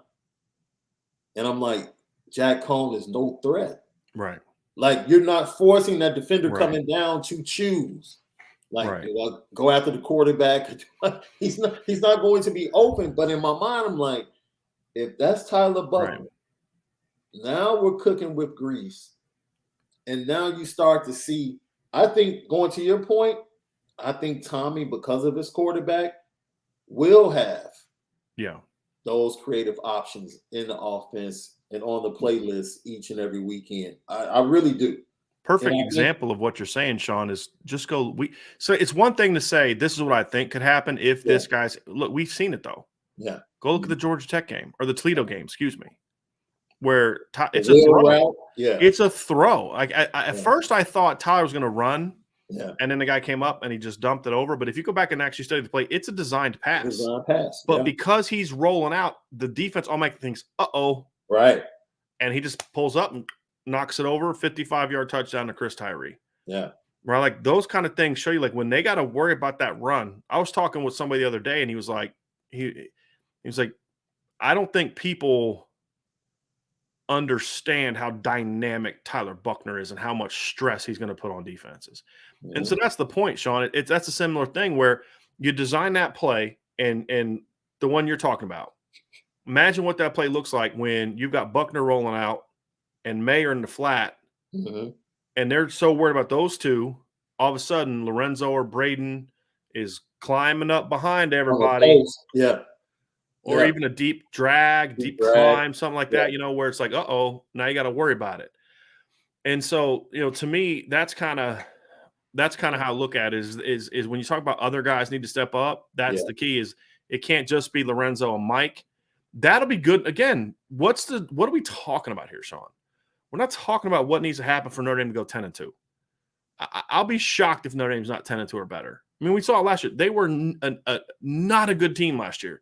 They went 11-1 because their dudes were better than everybody else's dudes except for Cincinnati. Yeah, that's it. That's why they were 11-1 last year. With all if Kelly's so bad and if Quinn's so bad, why they keep winning? Because their dudes are way better than everybody else's dudes. Yeah, simple as that. And so, to me, it can't just be those two guys, however, to beat Ohio State. It can't just be those two guys to beat Clemson. It can't be, because Clemson's going to have a dude named Trenton Simpson that they may be able to utilize to run with Mayer at times, right? They're going to have dudes on defense that they can say, look, we're going to make sure Michael Mayer doesn't beat us.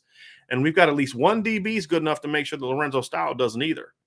Okay, well, who's next? And that's what hurt Georgia against Clemson last year, is because of all the injuries. They didn't have George Pickens. They didn't have Eric Gilbert. They just basically had Brock Bowers, who wasn't even established yet. I mean, that was his first college game. Yeah. You know what I mean? He wasn't the dude he became. The Clemson was like, we're going to make Stetson Bennett beat us. And there's like, you can't, right? I think that would have been a different game by the end of the year. The way that Georgia's offense evolved. Now, I think that they wouldn't have scored a ton on Clemson. They wouldn't have scored 3 offensive points against Clemson. Mm-hmm. So that's the thing, is like, Clemson's going to be good enough to say, this guy's not beating us and that guy's not beating us. If you're going to beat us, you're going to have to beat us somebody else. And to me, that's what Notre Dame's going to be able to do, in my opinion. That's if Braden Lindsey, and I do think to really take that step against those teams, you need a third guy. That's a legitimate one. I gave you 2 guys to choose from. Mm-hmm. I give you Cozy and I give you Jaden Thomas. Of course, Tobias Merriweather, about game 4 or 5, could emerge. Sure. Especially as that deep threat, big play guy along Braden Lindsey. But based upon the guys that we have now, and so you're just talking about focus on returners. Yeah, right? Just focus on returners. I'm interested because initially I think Cozy in red zone. I'm not even expecting him to give me, like you said, mass numbers, right? Anything like that. But when we get into the red zone, I need you to be a mismatch. Like I need to be able to throw the 50-50 ball up to you at will. Right. And you come down with it if you're one-on-one. I need you to be able to get your big body in front of that DB on that quick slant. Right. And come down with the ball. That's why I think it's Colsey. But Jaden Thomas, he played really well this for the role you're talking about. Yeah. It's Colsey. Yeah. Jaden could do different things, but and the reason I say Colsey is it needs to be Colsey in that scenario is because as good as Jaden Thomas played in the spring, we're talking about something specific here, right? Jaden Thomas is not 6'5", right, with long arms. Yeah. That's the reality of it. Yeah.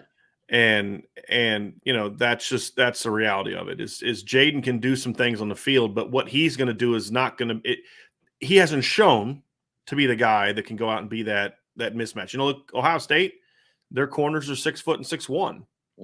They're going to have some length. Give me that 6'5" guy that on 3rd and 8, you just say, hey, look, we're just going to have him, he's going to get ISO coverage. We're going to run him on a go route. And if they bail, he's going to stop and catch a hitch or catch a stop route for first down. Or most likely if they press and play man, he's a guy that if the quarterback's other read isn't there or he likes that one-on-one, just throw that sucker at 10 feet and, let him back shoulder it. And there's nothing that the defensive backs can do about it.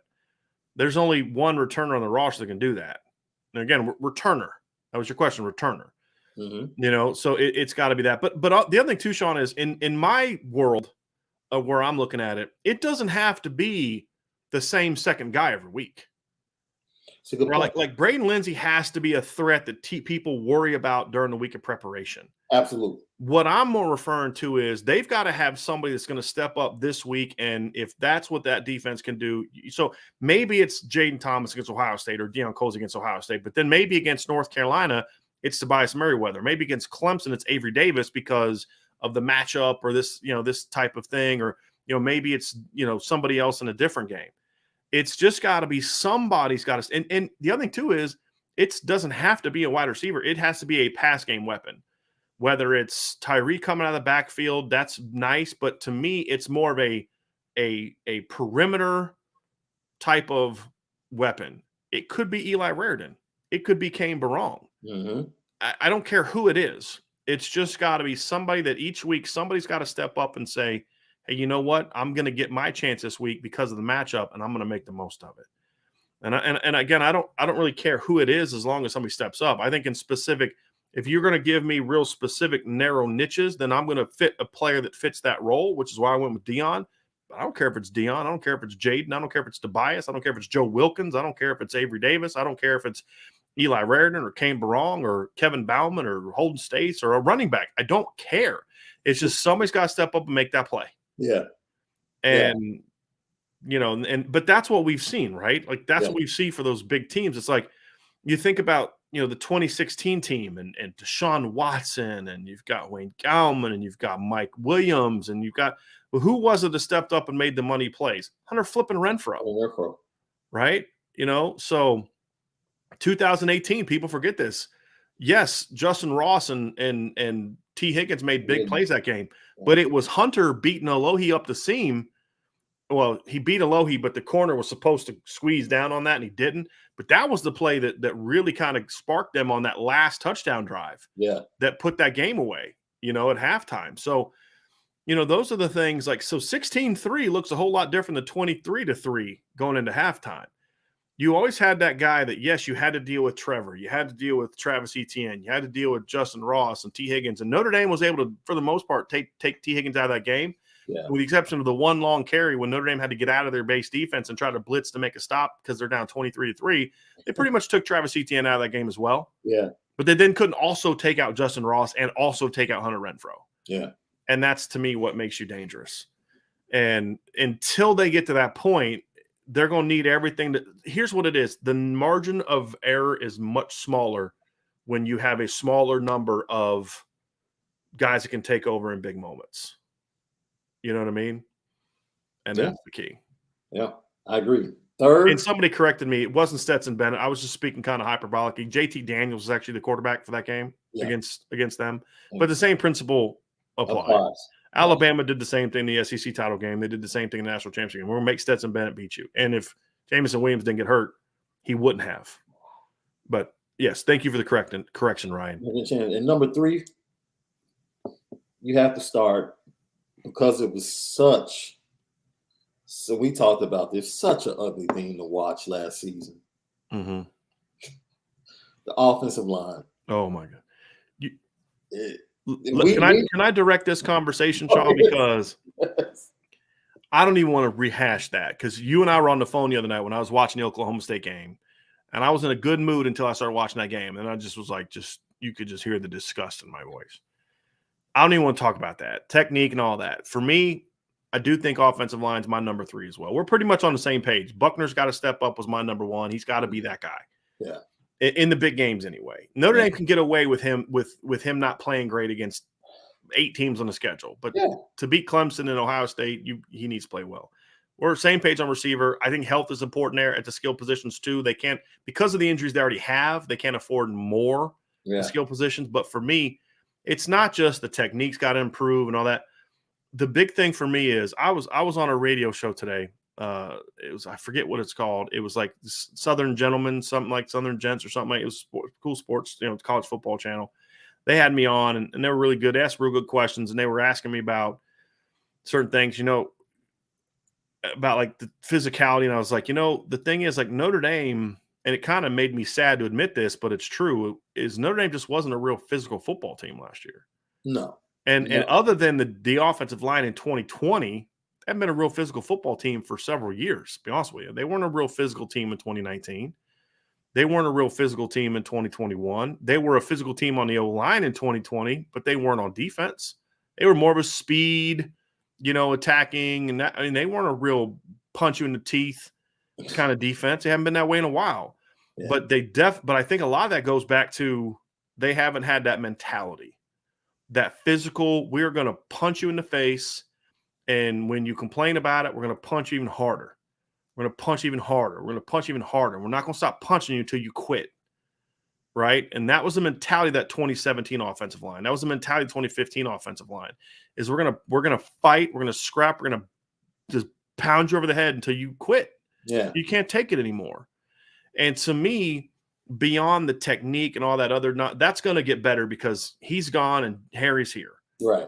But the mentality that Harry has brought in the past needs to come back because that, Sean, as you know, that bleeds to the whole football team. Absolutely. The offensive linemen are playing, whether it's scout teamers or starters.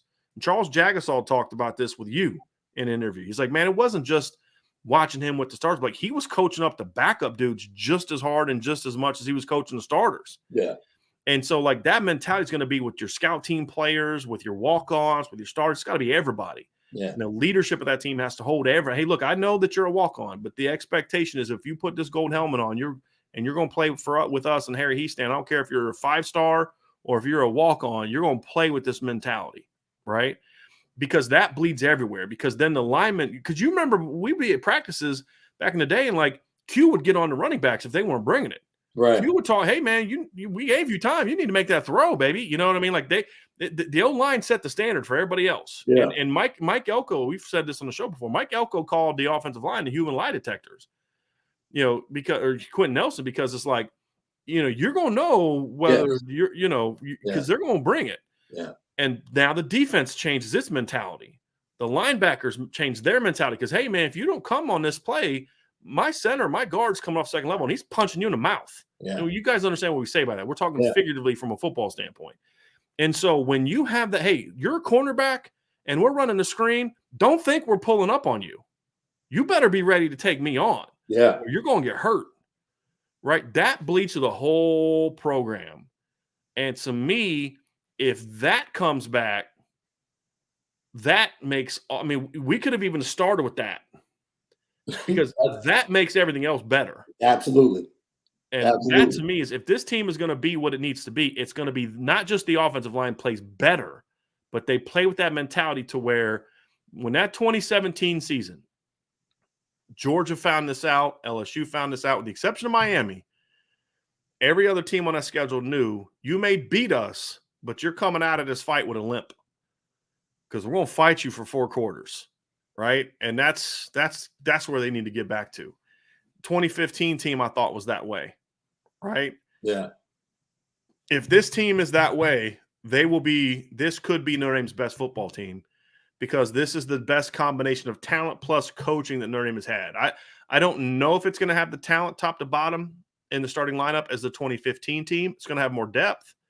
I don't know if it's going to have the all-around starting talent of the 2015 team, which just had generational players. Talk about generation. That had multiple generational players on that football team with Jalen and Q. Yeah. And Will Fuller. How many teams have 3 generational players on their football team? Not many. No. Right? I don't know if it's that talented, but like they're going to be better at 9, 10, 11, 12, 13, 14, 15, but the coaching is going to be so much better. I think this could end up being their best team, but it's going to have it. But we're going to look back at the end of the year and we'll say, boy, this was a team that when was the last time, Sean, you watched Notre Dame play and it felt like the Baylor-Oklahoma State game, Big 12 title game? When was the last time Notre Dame played in a game like that? Where just pads were popping. We've seen games like that, but maybe the other team was doing that. I've watched a lot from the Lou Holtz era recently on TV. Well, right. I had that. Like, what we were talking about the 96 Ohio State game, right? That they showed, and it was either 96 or 97.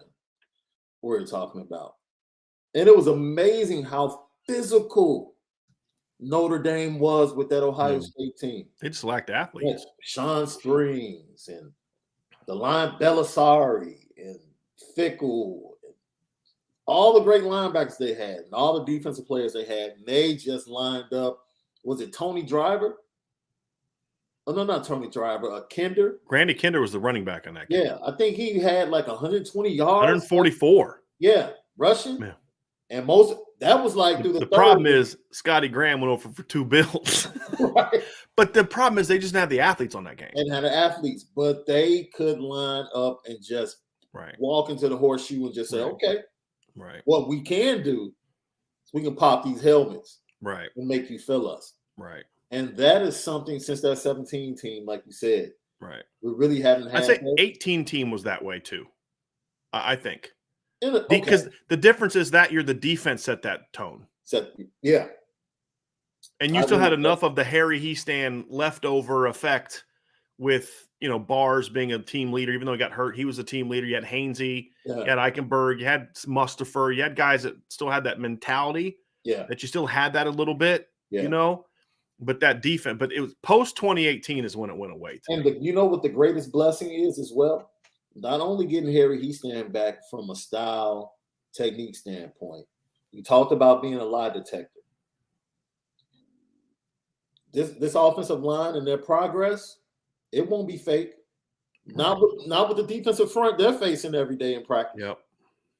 That front seven is going to let them know this is who you are.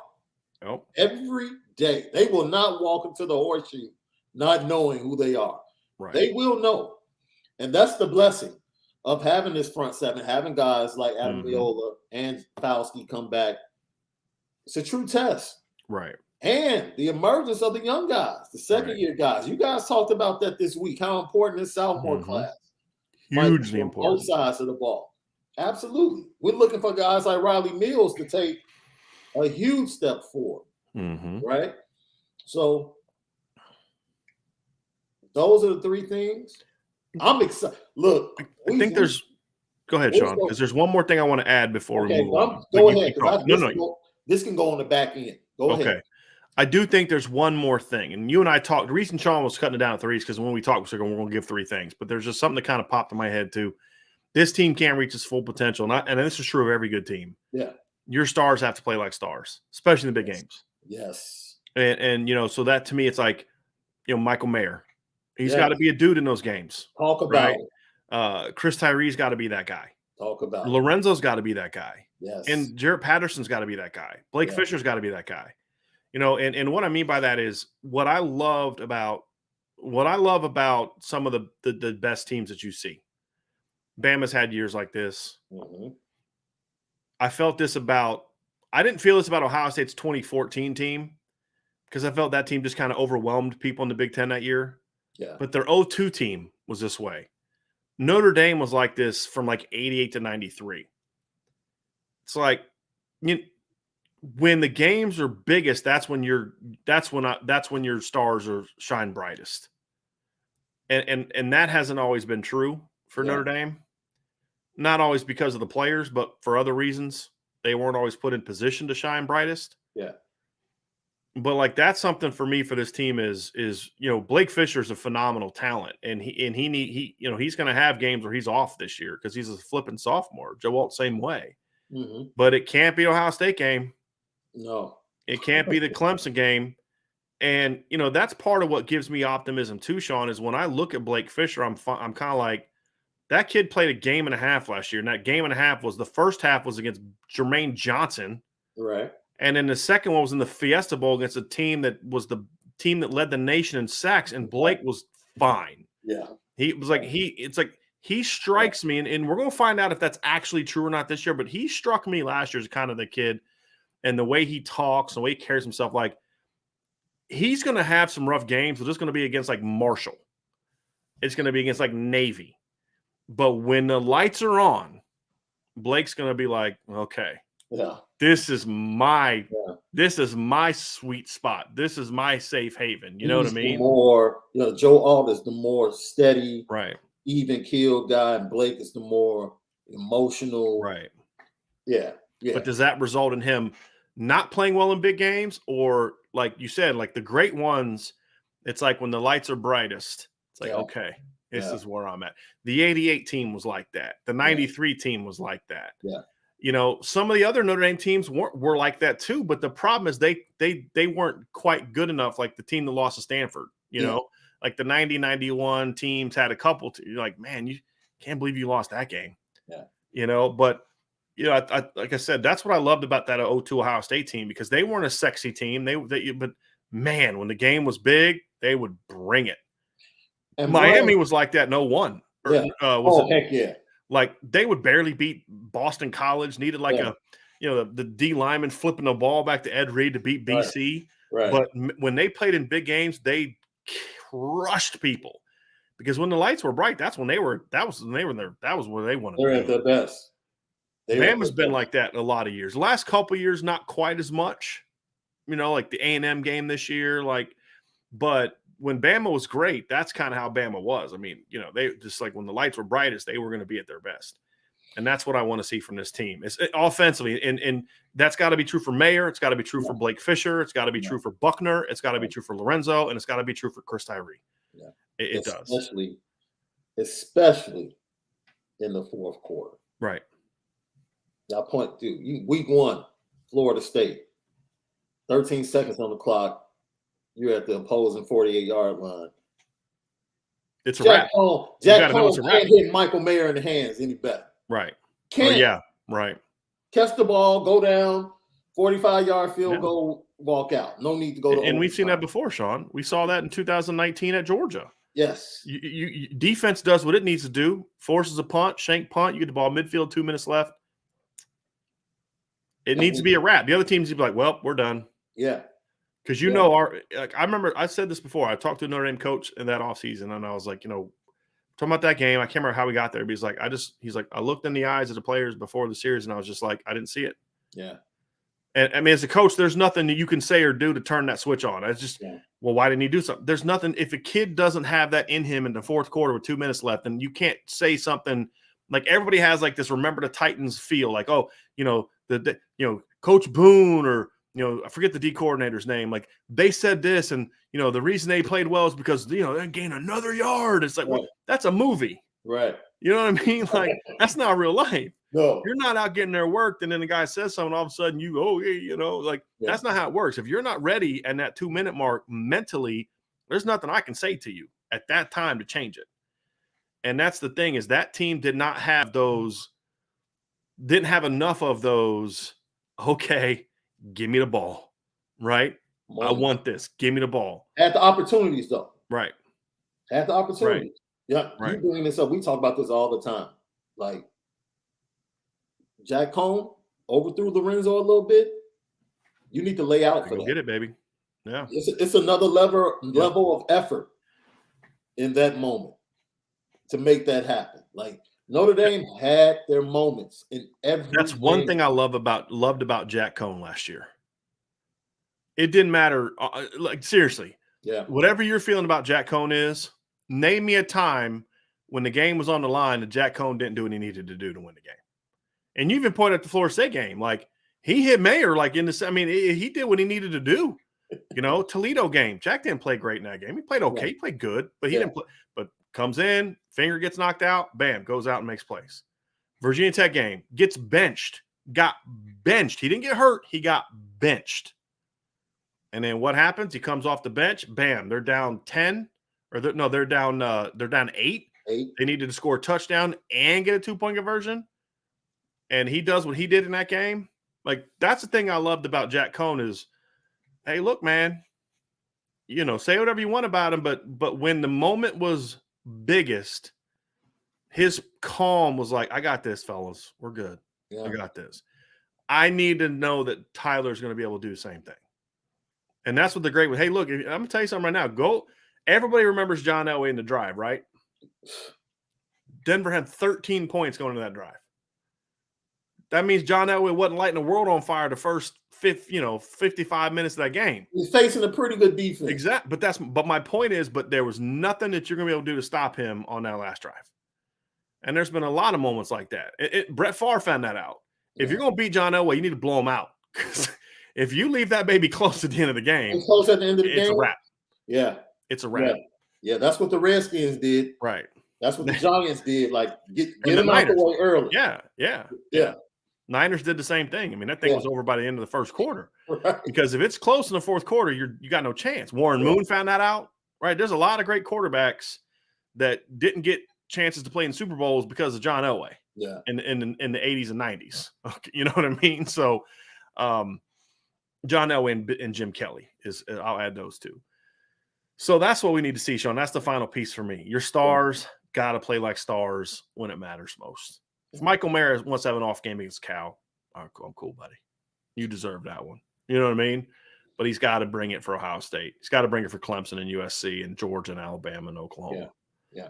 And it goes back to what you said. The best combination of coaching and talent you believe that Notre Dame has had. Mm-hmm. And that coaching, once again, I'll harken back to Lou Holtz and what we have heard echo from players that played under him. Player after player after player. Lou Holtz coached for Navy. He coached for Army. Mm-hmm. Like, he coached hard Yeah. for those games. So they hated practice when they were playing a team that stunk. They hated the week of practice. Yeah. He's like, the big games, like, dude, if we're consistent and we stay prepared for those games, we will be prepared for the big games. Mm-hmm. What he focused on with us in big games is making sure we were loose. Right. And Now they preparation was still there. It was on point. preparation It was always the right. same. But see, why was he that way? Part of the way he understood the mental aspects of the game, but he would not have been that way if he didn't trust his leadership to make sure that they were right. That's the staff. Not even staff, the players. Yeah. He knew that the Miami week, he didn't need to get Frank Stan. He didn't need to get in Frank Stan's face to get him ready to go. No. He didn't need to get in Pat Terrell's face to get him ready to go. No. He didn't say, "Hey, Rocket, here's your chance to show something, baby." Right. He didn't need to tell Mark Green that this is. He didn't need to tell Tony Rice, "Hey, Tony, man, I need you." No. The tweet I put out today.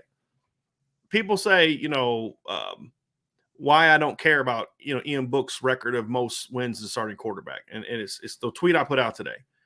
In 2 years as a starter, where Tony Rice was the starter, kind of going into the year and finished the year. I know he started some games in 1987, but he wasn't the starter. He came eventually off the bench. Yeah.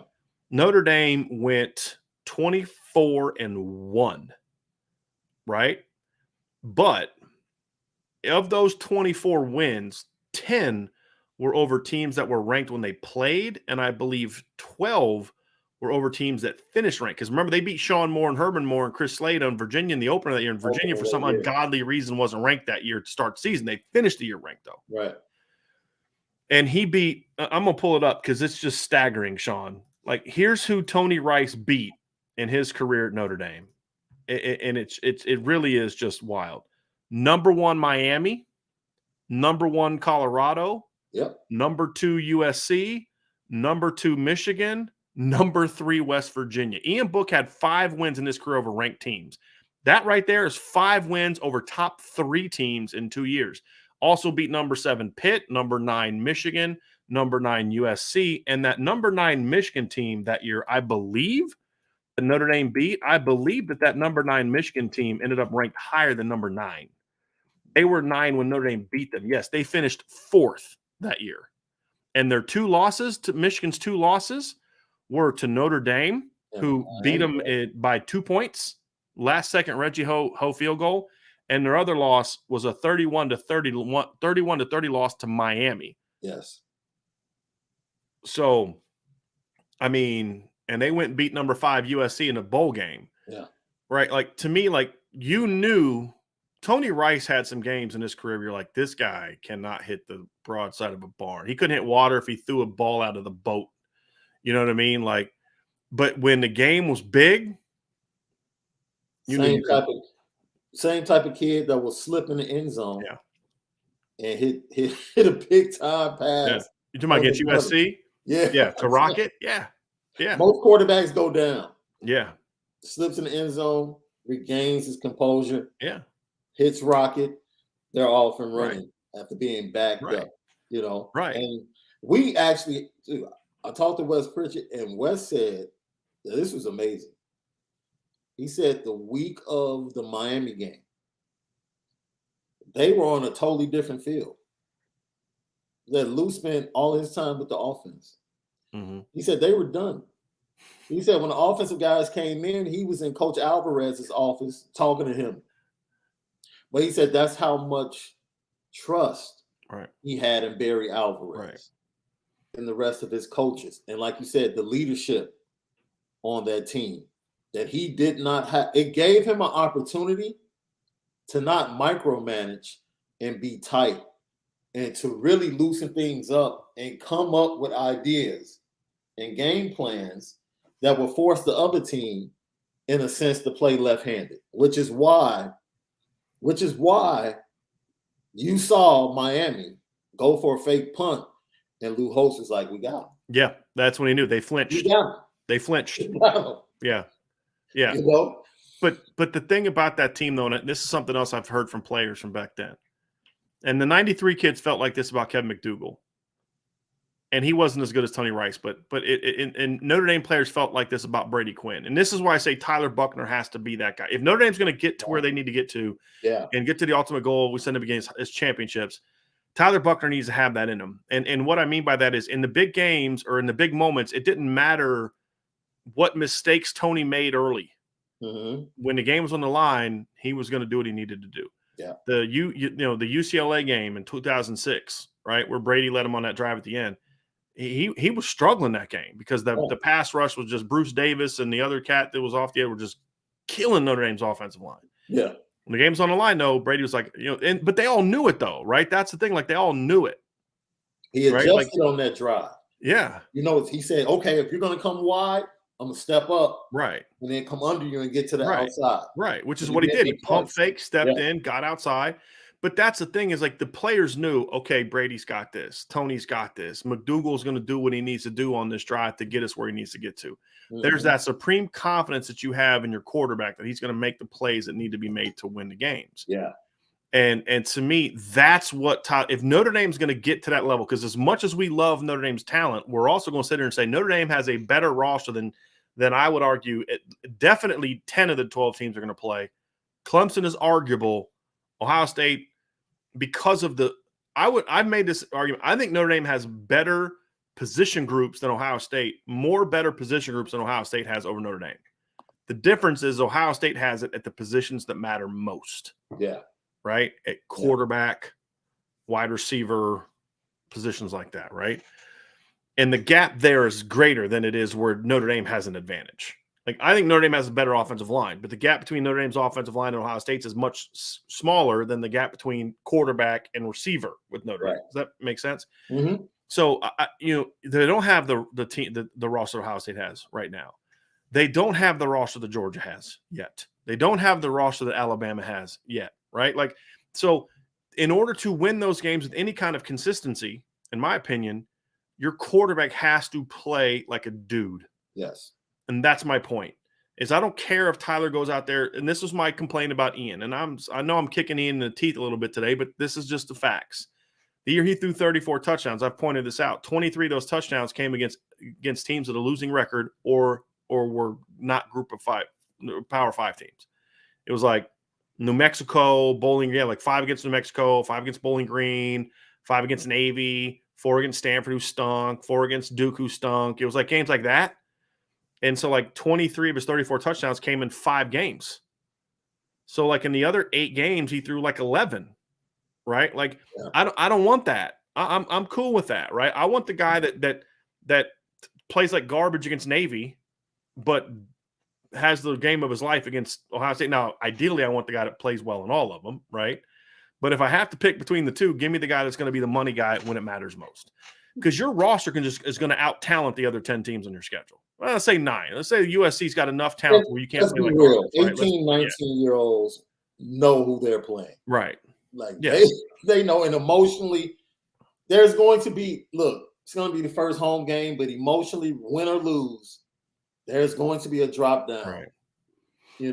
As far as anticipation and like them being anxious for the second game. The Cal, right?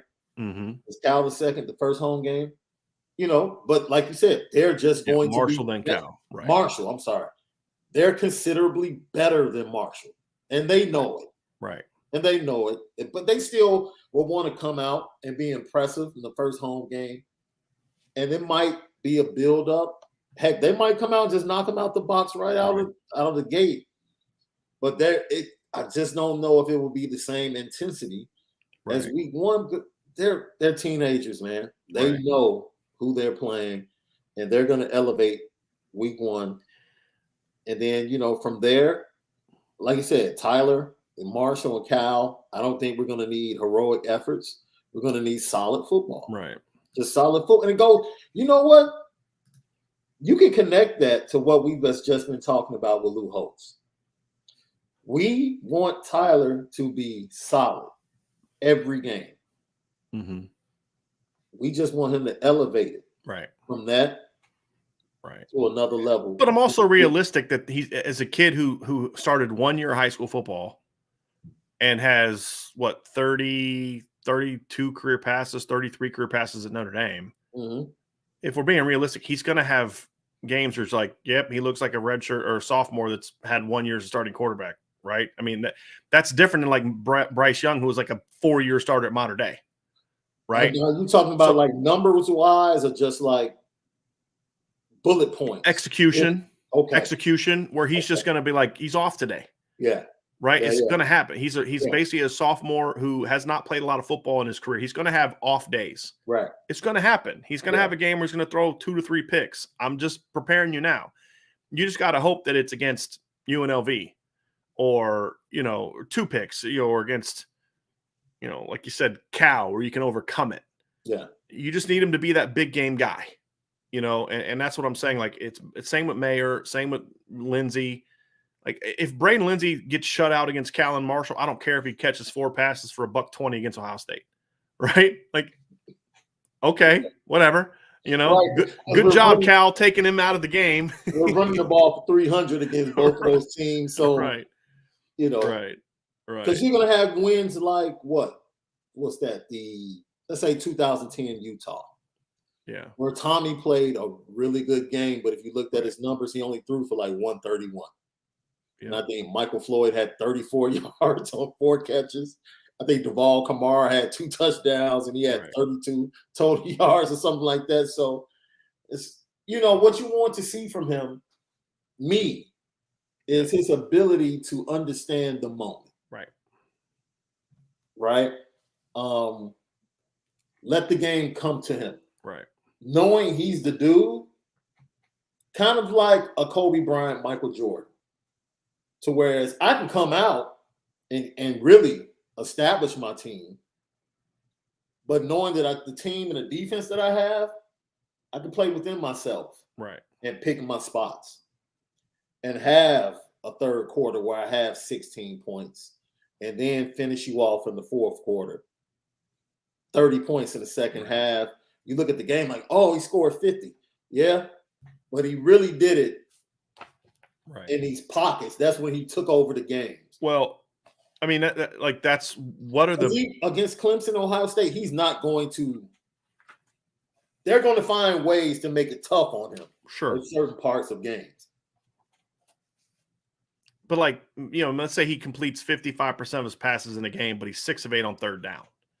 Bingo. Right, like that kind of thing, and that's what the great ones are, right? Like you and I grew up in the same era of NBA. Yeah. It was those plays down the stretch for Michael in the 90s. It was Bird out dueling Dominique in the fourth quarter. Yeah. That of those times. It was Magic hitting a hook in the fourth quarter. It wasn't the second quarter he hit that shot. It was when the game was on the line and Kareem's on the bench because he's out. No, it was Bird draining threes from the baseline. It was those money plays that define greatness, right? Yeah. And that's why I say your stars. And again, we're using hyperbole and we're talking about all-time greats, but it's the mindset, though.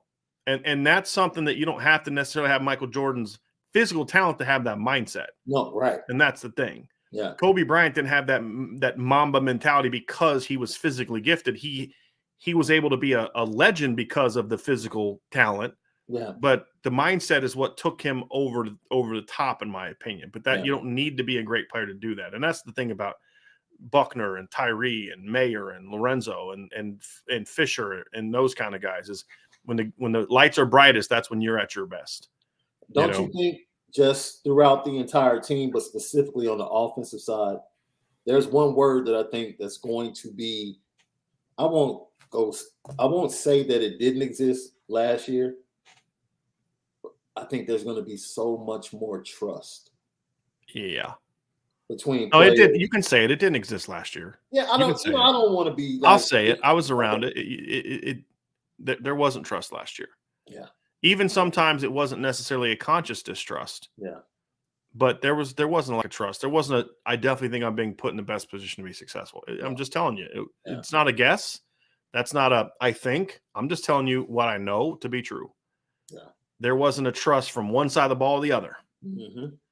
It's like, hey, I don't trust you to go out there and do what you need to do. So I got to figure some things out and go from there. So that's kind of where you are.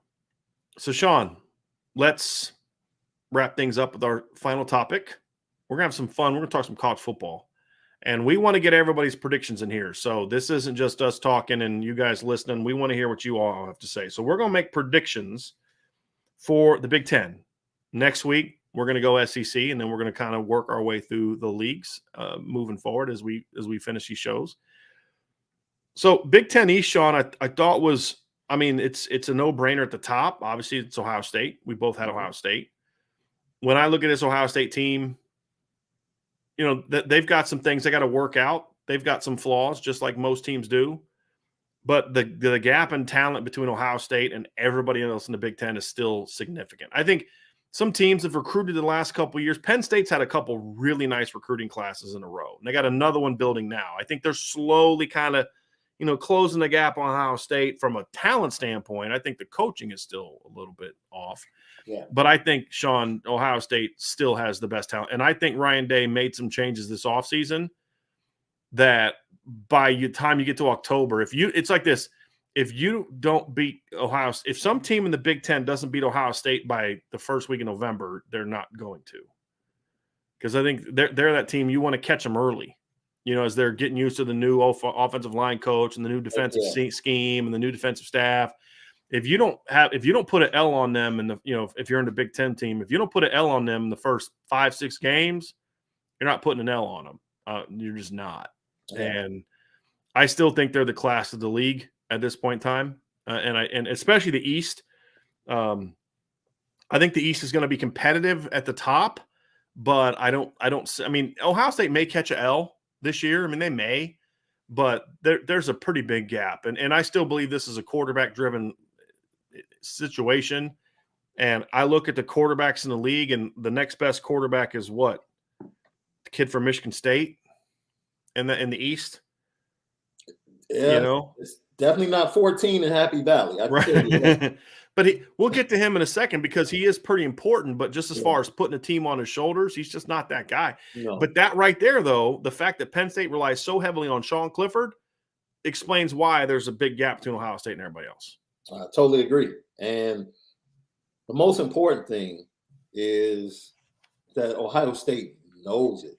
And your point is right. Oregon caught them early last year. Yeah. And Minnesota. Because I think Minnesota, if they don't lose Ibrahim early in that game, that would have been a really interesting game. They would have pulled off. It would have been interesting.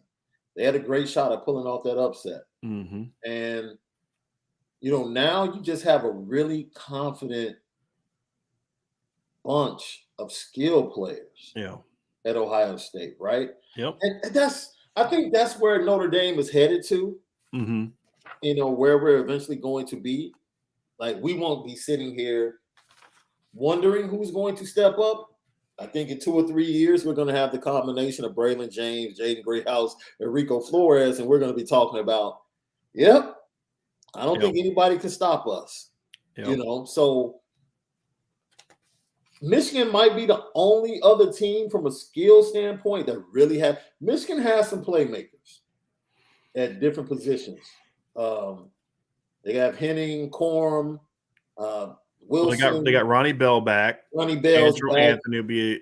So let's talk about that because we had a discussion. The 2 and 3. There's going to be a battle at 2 and 3, and I think the advantage that Michigan has is their schedule is much softer. Yeah, and they catch some breaks. So if you look at like Penn State has to play, because this is part of making a prediction. Is this I like Minnesota this year better than Wisconsin. I'm just not sure they're going to be able to finish higher than Wisconsin because of their schedule, which we'll get to. But you look at Penn State. Penn State has to play at Ohio State.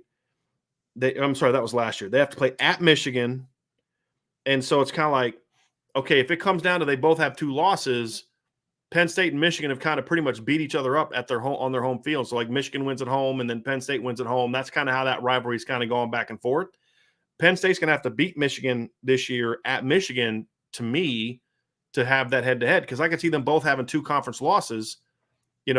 One to, like I could see Penn State losing to Ohio State at home and then losing at Michigan and having 2 losses. And then I could see Michigan having 2 losses because, for their team, I think there's some concerns I have for them. But then, they could lose at Ohio State. But then what's the other game they're going to lose? At Iowa, at Rutgers. They get Michigan State at home. They get Penn State at home. They get Nebraska at home. They get Illinois at home. Like, other than Ohio State, all their toughest games their arguably next two toughest games are at home, Nebraska and Penn State. Michigan State's going to be tough at Iowa, but to me, it's like, am I banking on, we'll get to him in a minute, but Spencer Petras to beat Michigan, like that's kind of the big thing for me, right? Yeah. But Michigan's going to be like pretty rested going into that Iowa game because their non-conference is embarrassing for a team like Michigan, Colorado State, Hawaii, and UConn, right? Like Hawaii at 6-7 is your best non-conference game. That's pretty embarrassing, right? So for me, I went with Penn State for a couple reasons, Sean. I think I think Ohio State's offense Michigan's offense, in my opinion, is one of the 2 or 3 most talented in the Big Ten, skill player wise, because they bring Blake Corum back. They lost to Hassan Haskins, which is a big loss, but you and I both know that Donovan Edwards is a really talented player. Correct. Receiver, you talk about, they get Ronnie Bell back, who's more of an athlete than he is a pure receiver, but he's explosive. Yeah. Can AJ Henning step up? You've got Blake Corum coming out of the backfield, but then you look, they got some bigger receivers too, right? Like they've got Cornelius Johnson, who's 6'2", 6'3". Right. Darius Clemens comes in, who's as a true freshman, who I think 6'2", 210 can help you right away. Andrew Anthony moves into year 2. Eric All's a really good tight end, in my opinion. You've got 3 starters coming back on your offensive line, but here's the problem: if Jim Harbaugh puts J.J. McCarthy in the starting lineup before the Iowa game, Michigan will finish second in the Big Ten East this year. If he tries to ride the Cade McNamara game until they lose, then they will finish third. So really my prediction and I'm predicting he's going to try to ride McNamara. That's my prediction. If I'm wrong, Michigan jumps up to number 2 because, as you said, their offensive line won't be as good as it was last year. It's still going to be good, but they're going to be much better. They're going to be much more – they're going to be deeper and have better skill on the perimeter, in my opinion. Yeah. But they just don't have the signal caller right now, to me, to go through a schedule of at Iowa, at Indiana, Penn State at home, Michigan State at home, Nebraska at home, Illinois at home, and at Ohio State, to go through all those and not stub their toe. Because that's the whole thing we saw last year. The Big Ten was down, in my opinion, last year, and Michigan took advantage. Yeah. But it was because of their offense. Yeah. I mean, do I need to remind you of the Penn State game? Do I need to remind you of the Rutgers game where they won 20-13? You know what I mean? Like, there were some games where you're like, man, this offense is just, they had some good games too, but Michigan State, everybody scored on Michigan State last year. And once Ronnie Bell went out, it was like, yeah, right. So to me, that's the key for me is he going to be willing to make the tough, because it's not easy to take a kid who started for you last year, who led you to the playoff, led you to a Big Ten title, and say, hey man, we love you, thanks for everything you did, but we're going to go with this guy. Yeah, but you need to be able to make that decision as a visionary. Right. That's your job as a head coach. Right. To be able to recognize early. Don't be like John Cooper and wait until the week before the Michigan game and you're undefeated to replace Stanley Jackson with Joe Germain. Right. Like, no. Like, if you make that move, you do it early in the season. Right. You ride it out. So I agree with you. It's going to come down to his decision.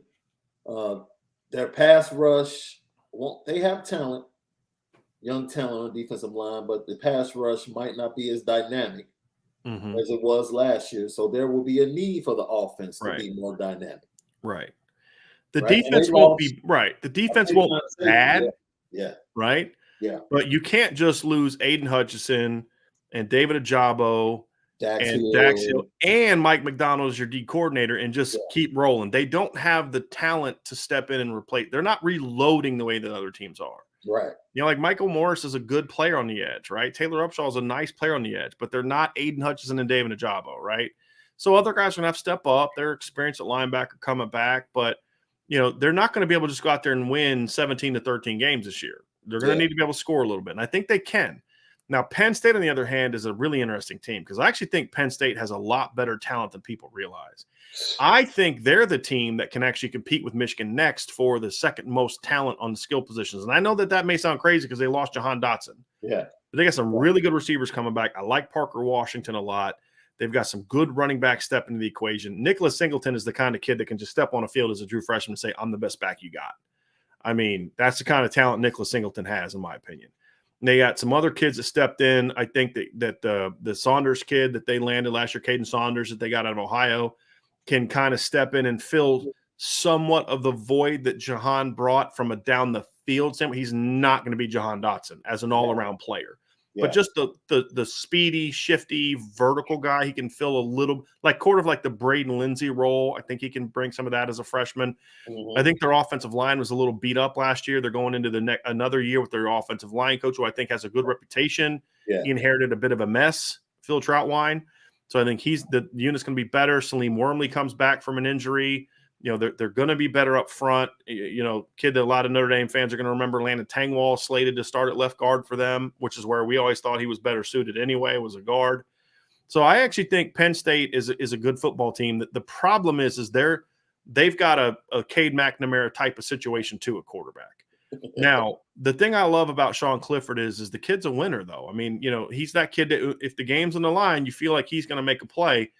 And he's also that kind of kid, Sean, that has always said he's not afraid of big moments. He's not. And Sean Clifford does not think he's as untalented as he actually is.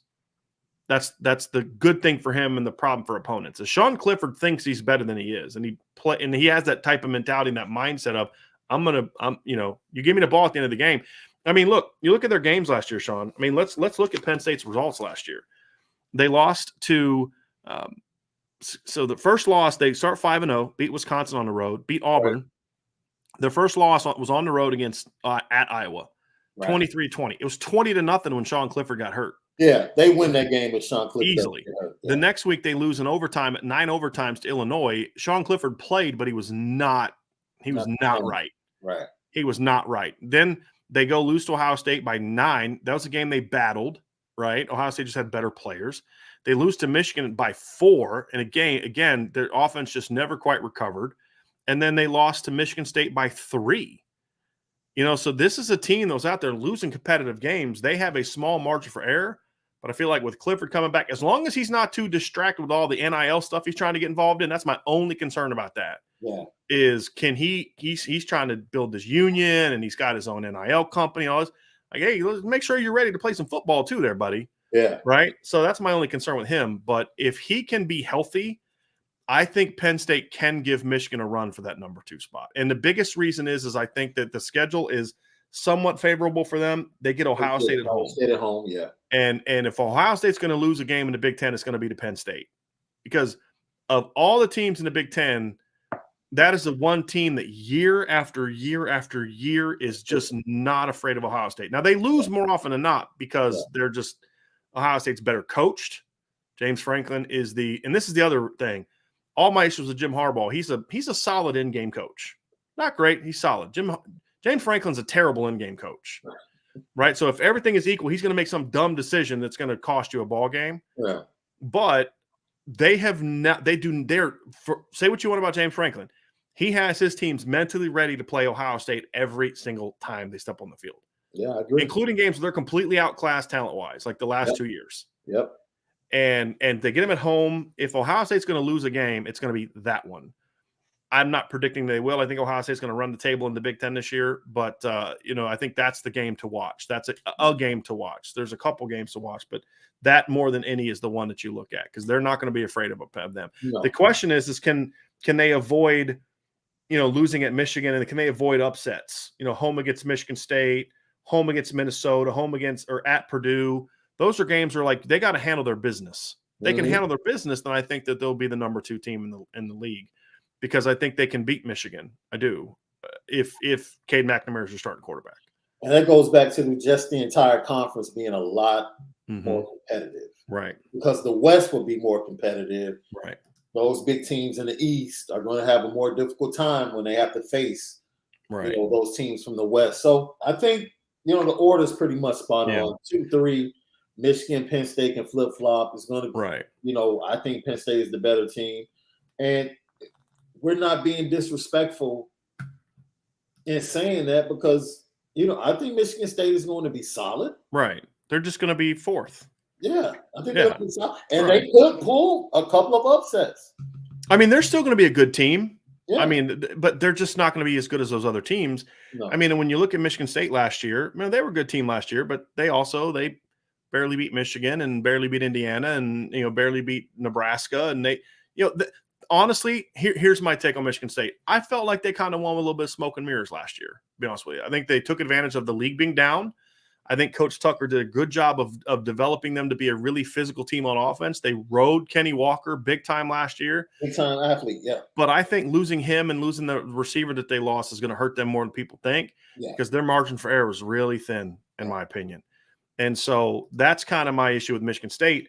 And the other thing too is when I look at Michigan State is they catch a couple disadvantages from a scheduling standpoint as well, that I think is going to factor into this too. Because again, we're talking about like these teams being split by like a game.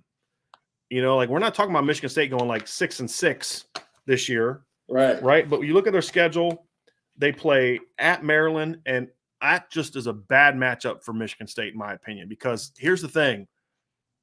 Michigan State was one of the worst pass defenses I've ever seen last year. I mean, they were really bad.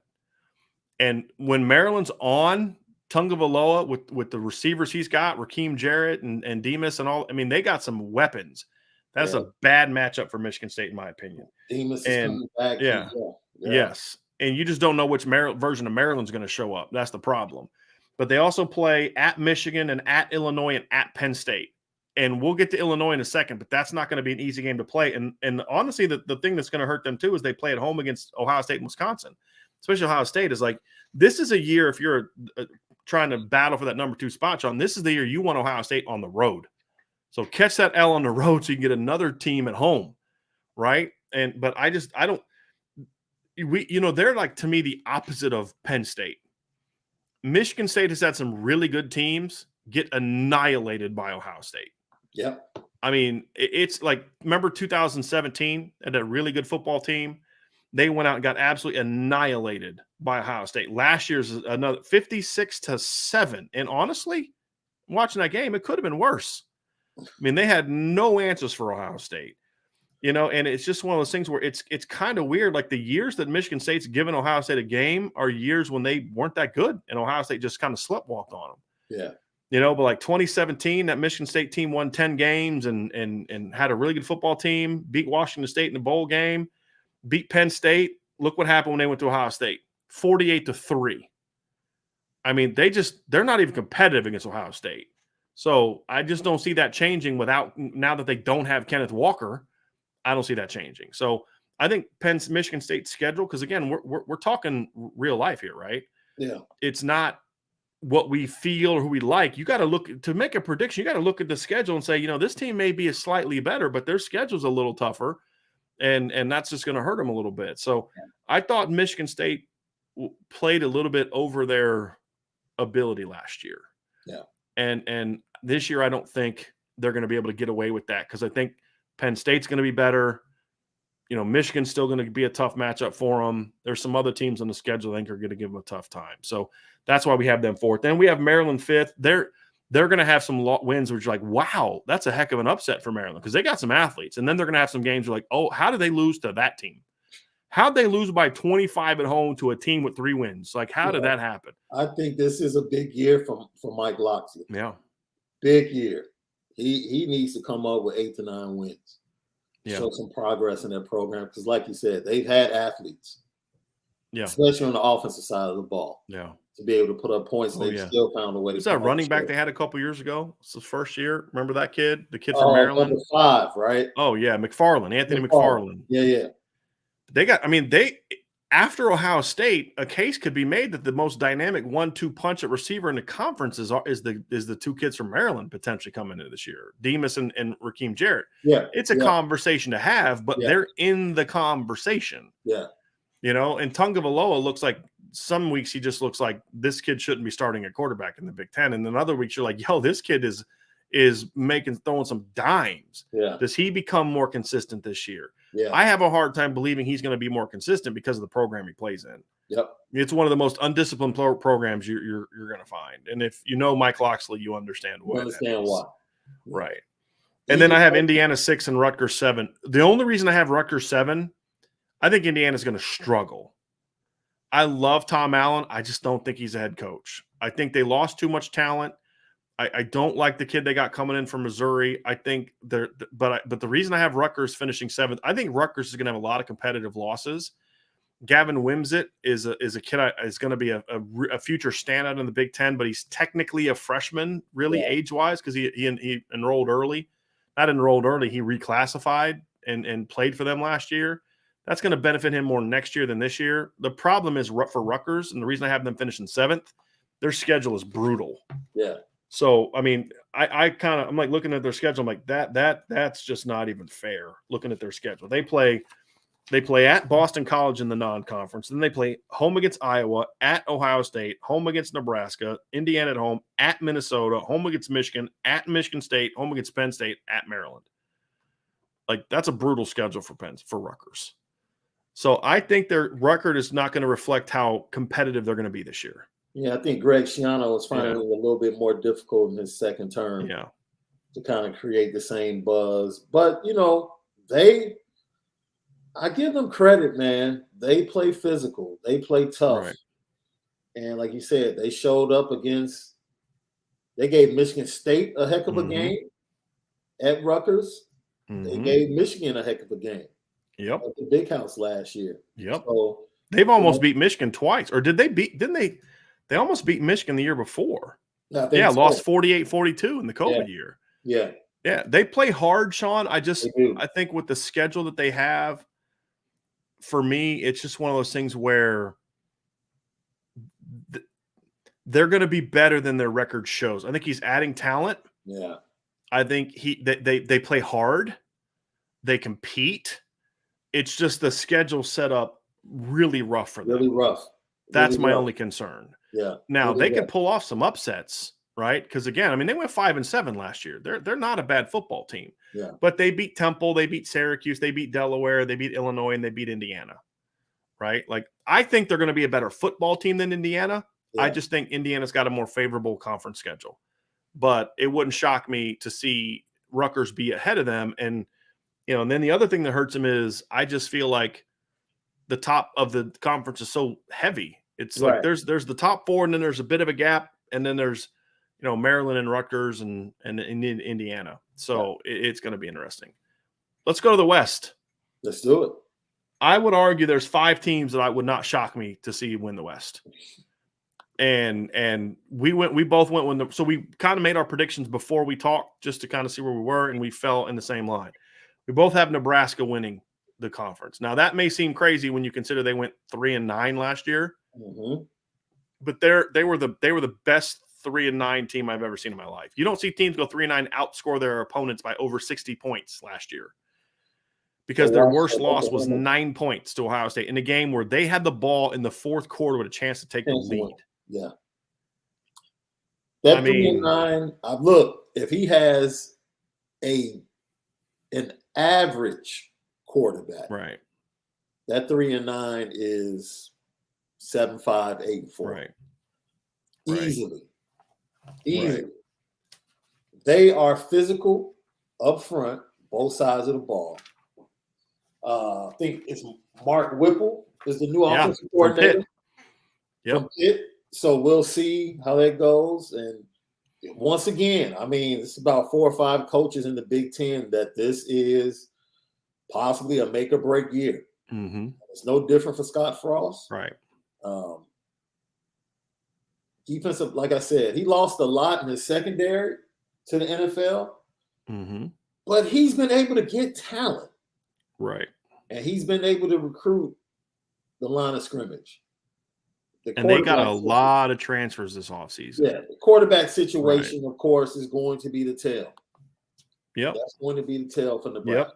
Yep. I mean, look, and people that didn't pay attention to Nebraska, there's somebody spouting off at the mouth, in the chat about Nebraska. Like, look, you can look at the 3-9 and say whatever you want to say, but the reality is you watch that team play, they had a lot of teams on the ropes. They couldn't finish.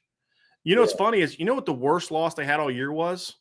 It's Illinois, because it was not as close as the 8-point loss. But the rest of the games, they had Oklahoma beat. They had Michigan State beat. They handed those games away. They had Michigan on the ropes with a chance to win in the fourth quarter. They were not a bad team in regards to how they played. They were a bad team based on their record. And that's the point. I mean, they lost by a touchdown to Iowa. They lost by a touchdown to Wisconsin. They lost by 9 to Ohio State. They lost by 5 to Purdue. They lost by a touchdown to Minnesota. They lost by 3 to Michigan.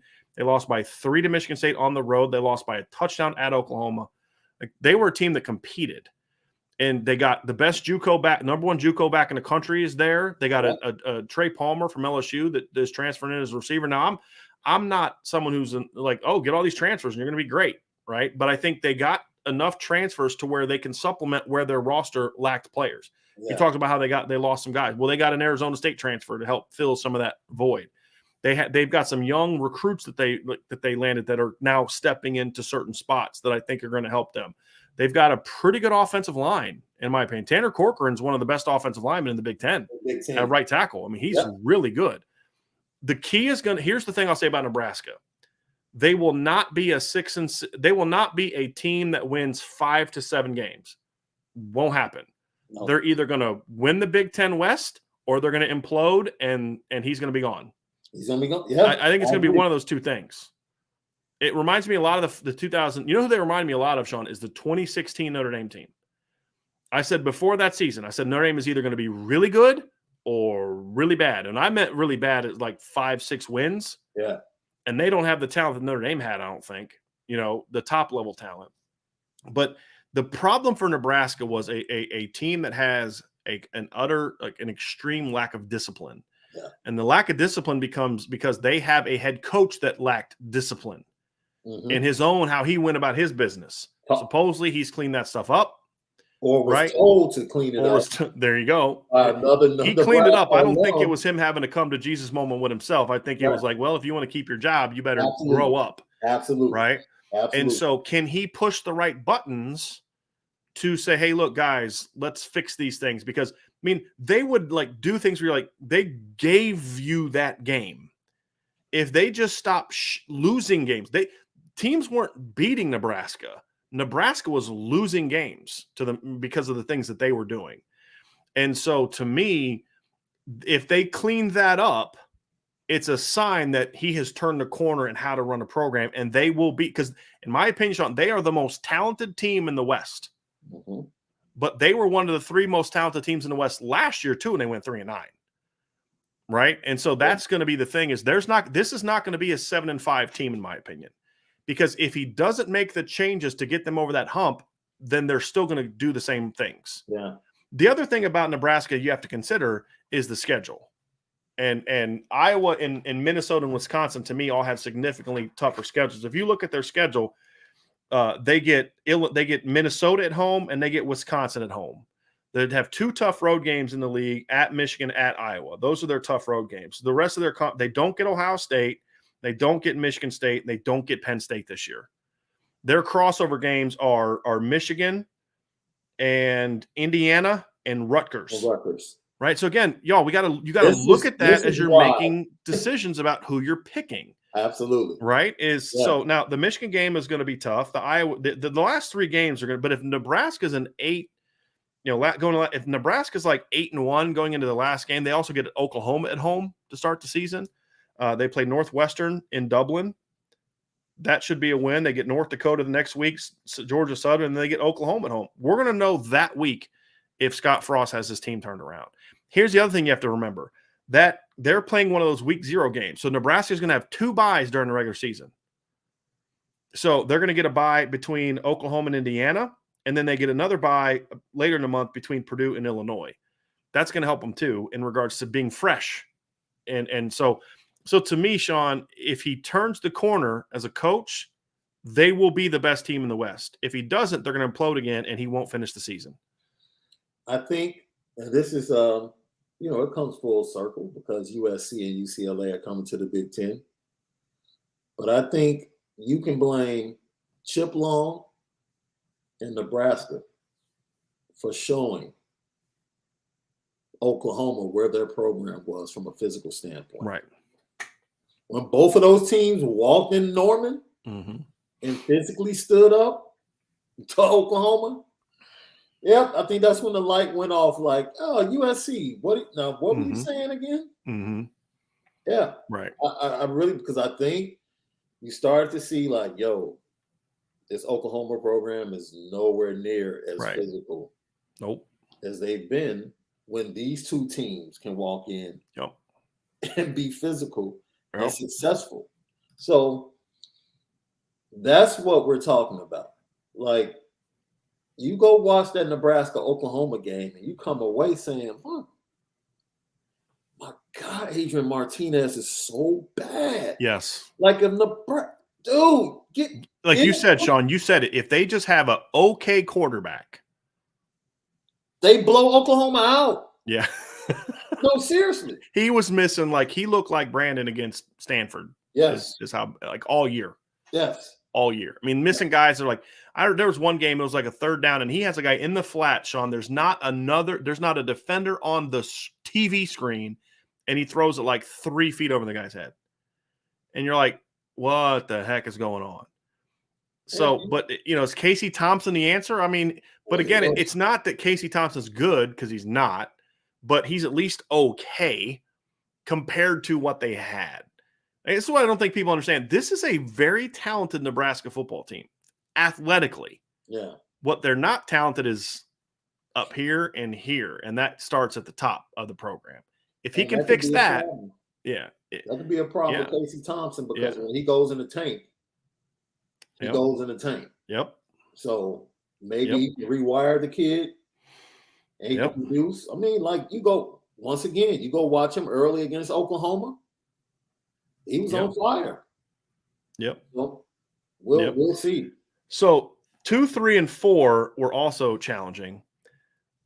And I mean, you could really, it's Iowa, Minnesota, Wisconsin in some order is what we have. And it was really a battle. It really came down to me to schedule and defense. Mm-hmm. And I went with Iowa at 2, Sean, but it was one of the more uncomfortable predictions I made. It's not one that I'm like, I'm betting my mortgage this month on Iowa finishing second. Yeah. I could see Iowa winning the Big Ten West. I could see Iowa finishing 4th. The reality of it is the reason I went with them second is, number one, I think they have the best coach in the Big Ten. That's what I think. I think Kirk Ferentz is an outstanding football coach. And he, I mean, talk to me. What, they were a Big Ten West champ last year. Why? Because they had the best center in college football. That's why they won. No, because they're incredibly well coached football team, and they caught some breaks, like Sean Clifford getting hurt. Yeah, you talking about Kirk Ferentz? His staff is unbelievable. Now, Phil Parker retired this offseason, correct? Yeah. That's another reason I'm not able to put them number one, because he was one of the most underappreciated coaches in college football the last decade. Absolutely. But when I look at them, they've got weapons coming back in the pass game. They're going to be good on the offensive line. Their tight end's arguably the best tight end in college football, or excuse me, in the Big Ten. And they've got all but one starter coming back in the front seven. They've got like 9 starters coming back on defense. That's it right there. It's the coaching and the fact they're going to be really good on defense that has me there. The only reason I don't have them first, because of their quarterback. He's one of the most inaccurate quarterbacks in the country. Yeah. If he's just consistent, they're going to win the West, in my opinion. Yeah, but I just have no faith in him. And then when you look at the schedule, that hurts them a little bit too. So, their schedule's a little bit challenging this year. The top teams in the West, other than Nebraska, have brutal schedules, in my opinion. They got to play Michigan at home, at Illinois, at Ohio State, Northwestern at home, at Purdue, home against Wisconsin, at Minnesota, home against Nebraska. So that's going to be a challenge for them. And so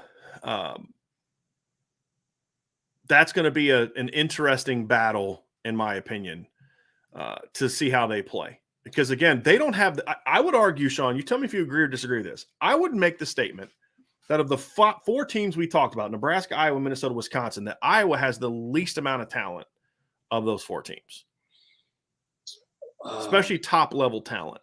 It's debatable. They lost – wait a minute. Didn't they lose Charlie Jones too? Mm-hmm. The receiver? Didn't he transfer? Mm-hmm. What, transfer to Purdue? You're right. They lost their running back. Yeah. They lost the All-American center.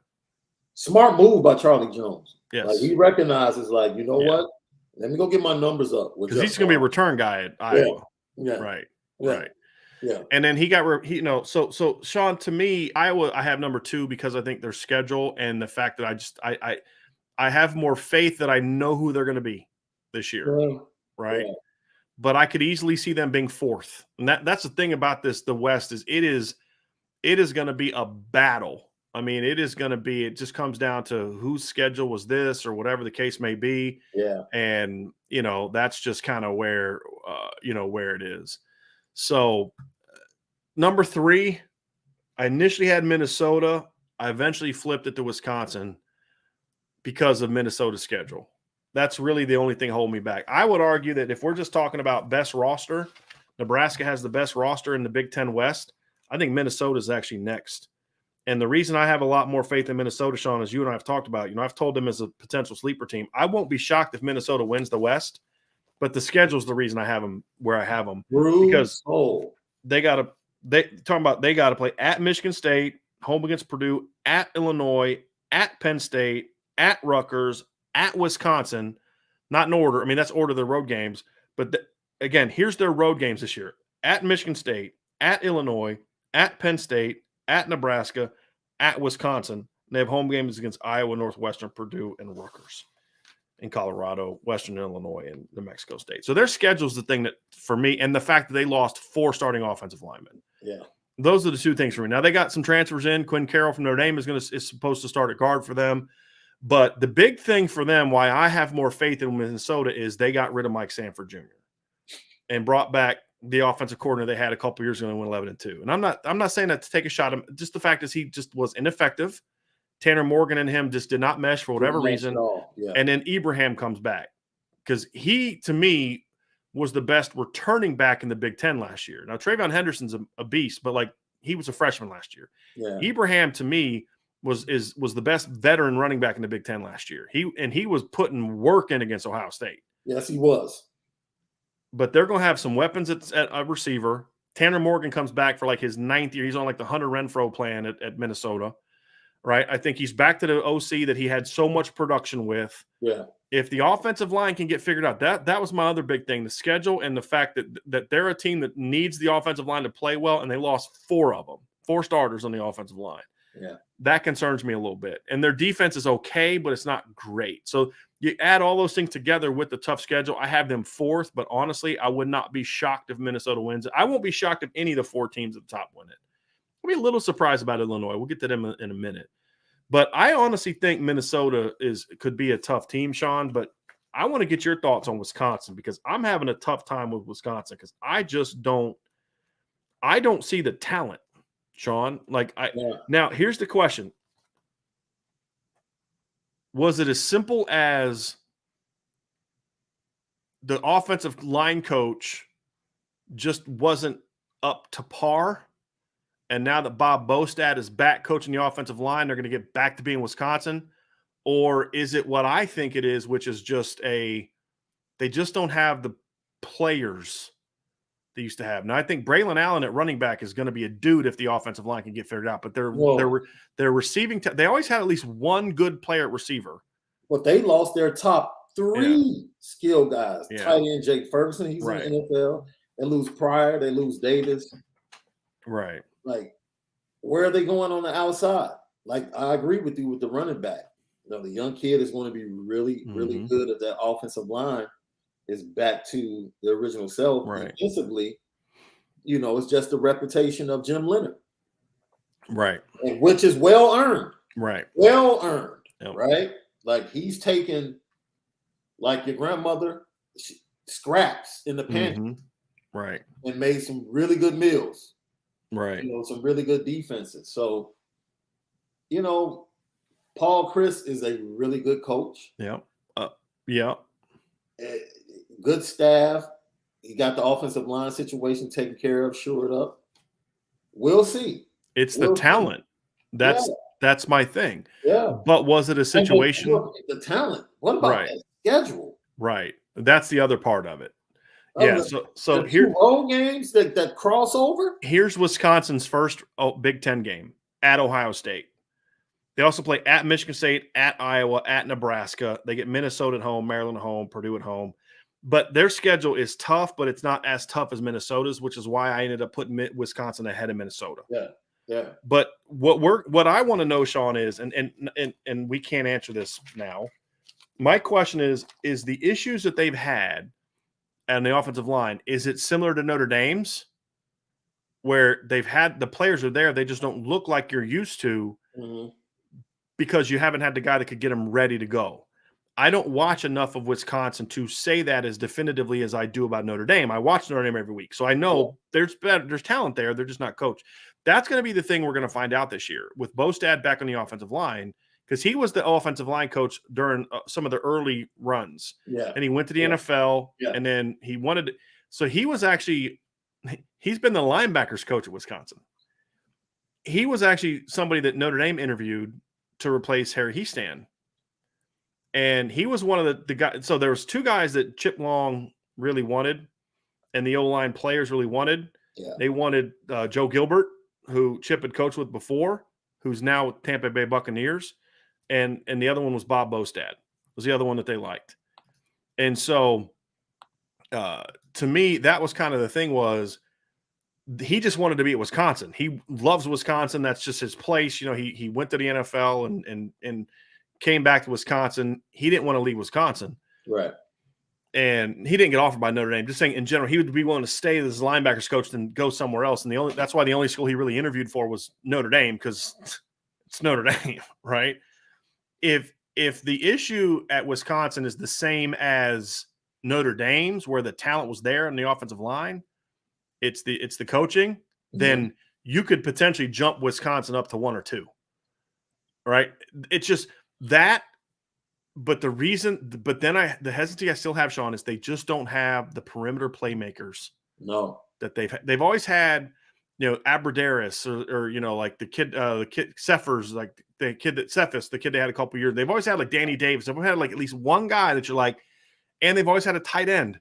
And I just don't know if they're going to have it this year.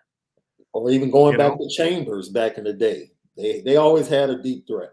That one guy that could keep you honest with your safety, so they can run the ball and do what they want to do. But getting to your question, I truly believe that what happened with Paul Chryst is that he fell in love with what he perceived as an opportunity to become more diverse offensively, and tried to step away from the identity of who Wisconsin is.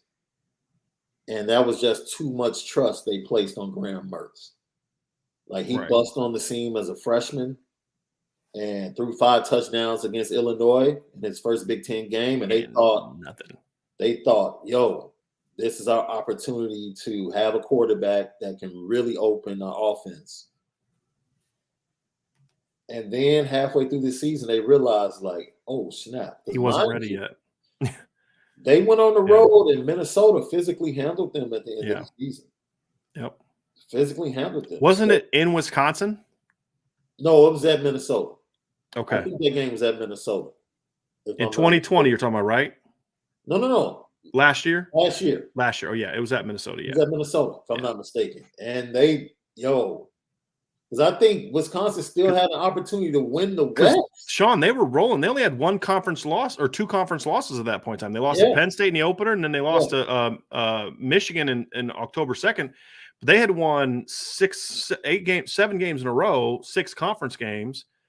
But they had beaten Illinois. They were winning games convincingly. Beat Illinois 24-0, beat Purdue 30-13, beat Iowa 27-7, beat Rutgers 52-3, beat Northwestern 35-7. They had a battle against Nebraska 35-28, but they outplayed Nebraska in that game. Yeah. That was actually one of Nebraska's better games last year.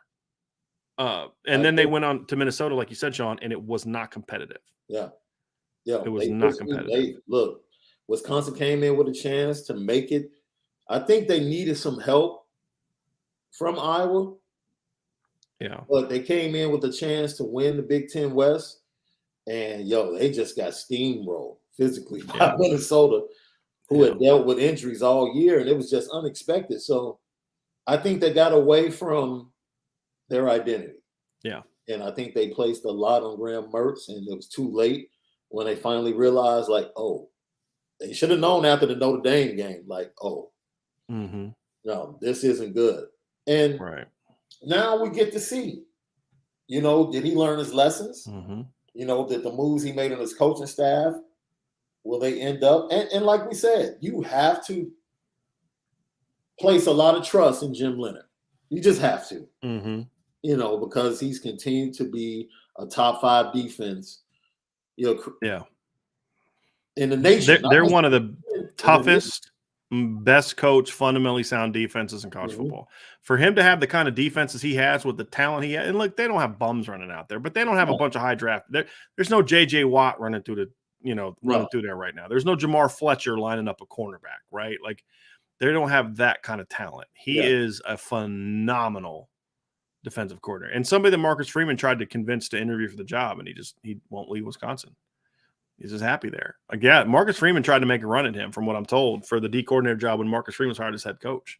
That's the smartest thing he's done. Because that dude gets it done. He gets it done.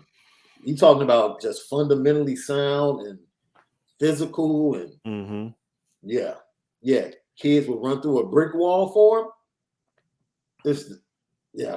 So that 4-3-4 is going to I think it's going to be dependent upon Wisconsin. Yeah. I think Wisconsin will decide. Because I think they're better as a program than Minnesota. Yes. And they're better coached than Minnesota. They're better coached than Minnesota. And if they play to their level, here's the problem with Wisconsin, where I think Paul Chryst has struggled at times in his career, is with recruiting. When I look at the athletes that Minnesota has running around, it's not comparable to the athletes that Wisconsin has running around in Minnesota's favor. That's the problem. And that's where I think, look, Minnesota can get Rashad Bateman and Tyler Johnson, but Wisconsin can't get one of those guys. You know what I mean? Like, that to me is where they've done a poor job, in my opinion, of recruiting. Yeah. Is just not being able to just bring out some guys that you don't need stars. You don't need Jaden Greathouse and Braylon James. You just need a Jared Abbrederis. You just need, guys like that. You just need solid players that can be good enough to complement your run game. Right. And they just haven't done that. And I think that's been my issue with Paul Chryst, is I think, as far as his teams are going to be fundamentally sound, they're going to be tough, they're going to be physical. But we saw the Notre Dame game last year. Eventually, Notre Dame's athletes just took the game over.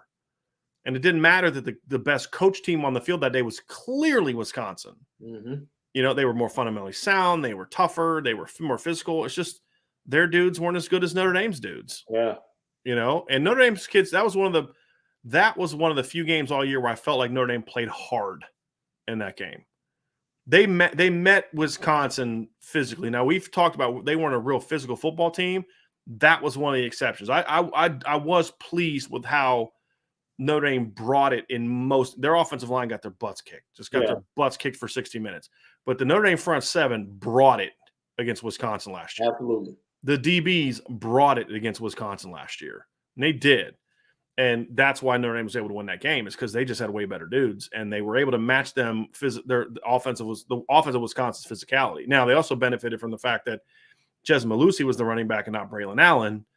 Yeah, because they were a much better team once Braylon Allen came over. Because Ches Malusi's a good running back, but he's not your typical.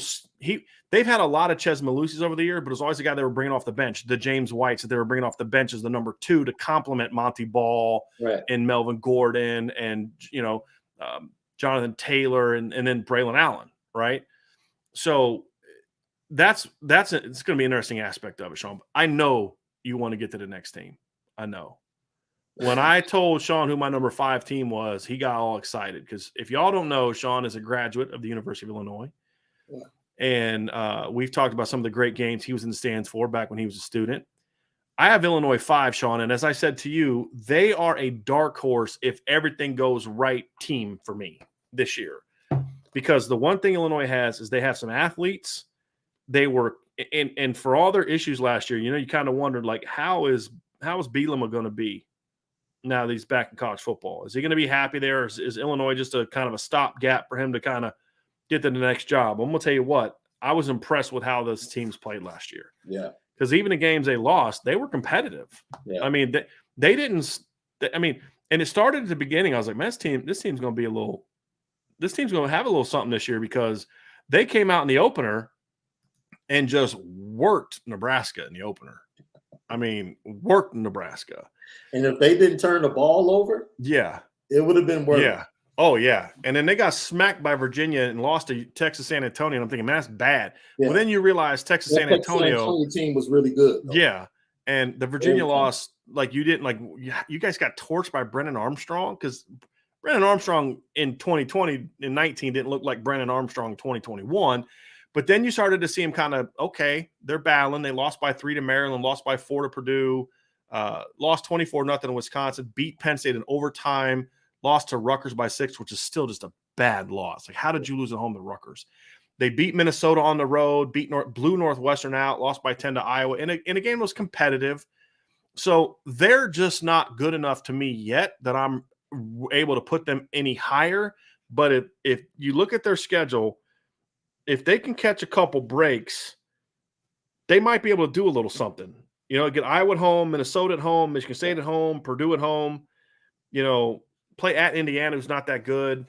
I'd be surprised if they win it, but they're that team that kind of like they're that dark horse. They got enough athletes, and you know they got a Tommy DeVito's. He's transferred in he's the quarterback, right? Tommy DeVito. Yeah. You know, maybe the light finally goes on for him. I got him 5th right now. I could see them maybe jumping up a spot or two if some things go their way. But I'll tell you this too, Sean. I do think the margin for error is tight enough to where they could finish 6th because I actually think Purdue's got a better team than Illinois. I think Purdue's schedule's harder, and that was part of why I went with them over Purdue. I think they were 2nd. I'm going to start this from a recruiting standpoint. They were 2nd for Malik Elzy. What's the kid from downstate that they got that Notre Dame kind of Fagan. Fagan. Yep. They get the Fagan kid. They got some absolute wonderful athletes from Kenwood, Simeon, that are coming down there, and they're still on some other guys from 23. So he's done a great job, but he has really done a great job of getting big-time offensive linemen for the suburban areas of Chicago and downstate to commit to the program. And that's what he did last year. Like, if you were watching the games and you were watching, like, them pick up L after L, you were saying to yourself, okay, typical Illinois.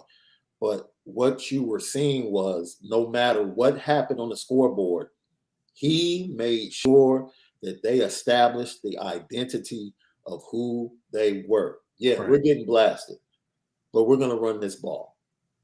We're going to run the ball down your throat. They had a freshman, McCray, just a bowling ball, 240 pounds, gets behind that big offensive line, and you saw him. He had a great day. He pretty much was the reason they won the Penn State game. They controlled the clock, other than Penn State just being awful offensively. But that was a really good Penn State defense. Yes. Even though P.J. Mustipher was hurt, that was still a pretty formidable defense. And they lined up and ran the ball right at Penn State. And they did it against Nebraska. Yeah. They did it against Iowa. That was their identity. But that's one of my issues for them, Sean, is they lost 3 of those 5 guys. Yes. Right? They did. That's the concern for me. Because you're right. Their O-line battled last year. They were physical. But I trust the staff, and I trust Brett Bielema,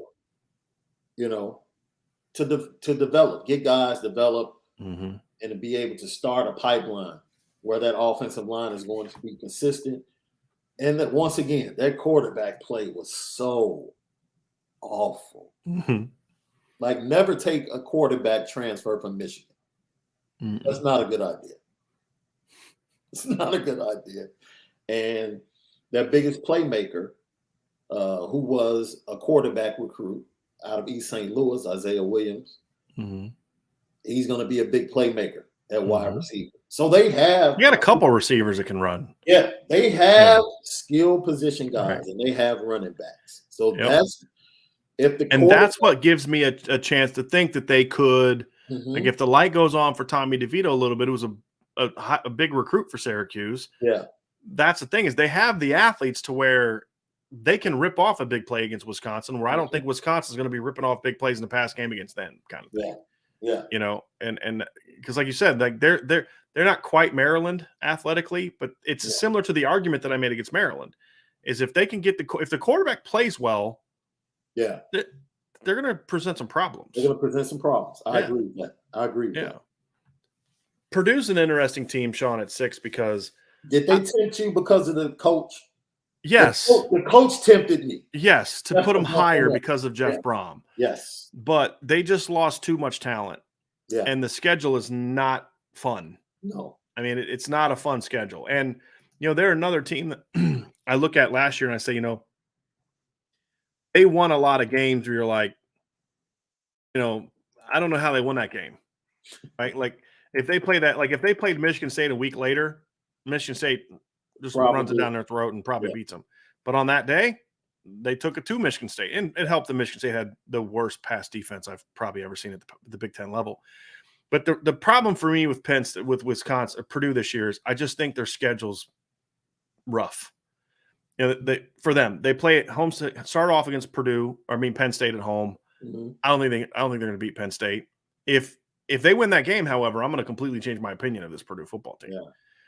But they lost too much in secondary. They lost Karlaftis. I mean, no team lost a more dynamic 1-2 punch relative, like, of the second tier teams. Like, Ohio State can lose the kids they lost a receiver, and okay, fine. Purdue doesn't have another David Bell ready to walk onto the field, right? And then losing Milton Wright hurt them as well. And you know, Charlie Jones is a nice player, but he's not like, oh, we're okay losing David Bell because Charlie Jones is here. You know, their offensive line, it was not great. So when I look at them, you got at Minnesota, at Maryland, home against Nebraska, at Wisconsin, home against Iowa, at Illinois. And, you know, if they're in good shape there, they should finish well, get Northwestern at home, and then at Indiana. I think you can win both of those games. But it's kind of like, man, you'd rather have Maryland at home this year, you know, and Nebraska on the road, because you're going to beat Maryland at home. You may lose to Nebraska at home. Yeah. You know what I mean? Like, that's what I'm saying. Like, sometimes it's not just who you play, but it's where you play them. Yeah. And, you know, the Illinois, I'd much rather have Illinois at home this year. I'd much rather have Maryland at home this year. You know, games where, you know, now it's a little bit tougher game, but then you got to play teams that are better than you at home, Iowa and Nebraska and Penn State. So that's kind of where I look at it and I say, man, I just don't see a lot of margin for error with them, and they just don't have that David Bell cat that can just go out there and say, I'm going to take this one. Dominate. Yeah. I'm going to take this game over, fellas, and go do what I got to do. And I just in a division that's just so close, 1 through 6. I mean, Purdue's again. Pick Purdue's 6, Sean. Would it shock you if they finished 3rd? It wouldn't shock me if they found a way to be number 2. Yeah. I mean, that's just the way that the league is. It's just but I'm looking at it last year, man. Like they go out there and you know, some of these games that they win, and it's like, you know, beat Michigan State. Do you have someone that's going to go catch 11 balls for 217 yards like David Bell did last year? When they beat Iowa 24-7 at Iowa. Okay, David Bell had 11 catches for 240 yards. You don't have that dude this year. You know, like you beat Oregon State by 9. David Bell, 8 catches for 134 yards. You don't have that guy this year. And you lost Milton Wright. So I think they're going to kind of take a step back, and they're just a team like that just can't lose a Karlaftis and a David Bell in the same year and keep rolling. And Aiden O'Donnell's a great story, but great bowl game against Tennessee. Yeah. But it's kind of like Spencer Saunders from Oklahoma State. I don't think that's going to be the catalyst to all of a sudden making him a great passer. Yeah. You know, Dave, it was a great bowl game, but he still got beat out by Jack Plummer for a reason.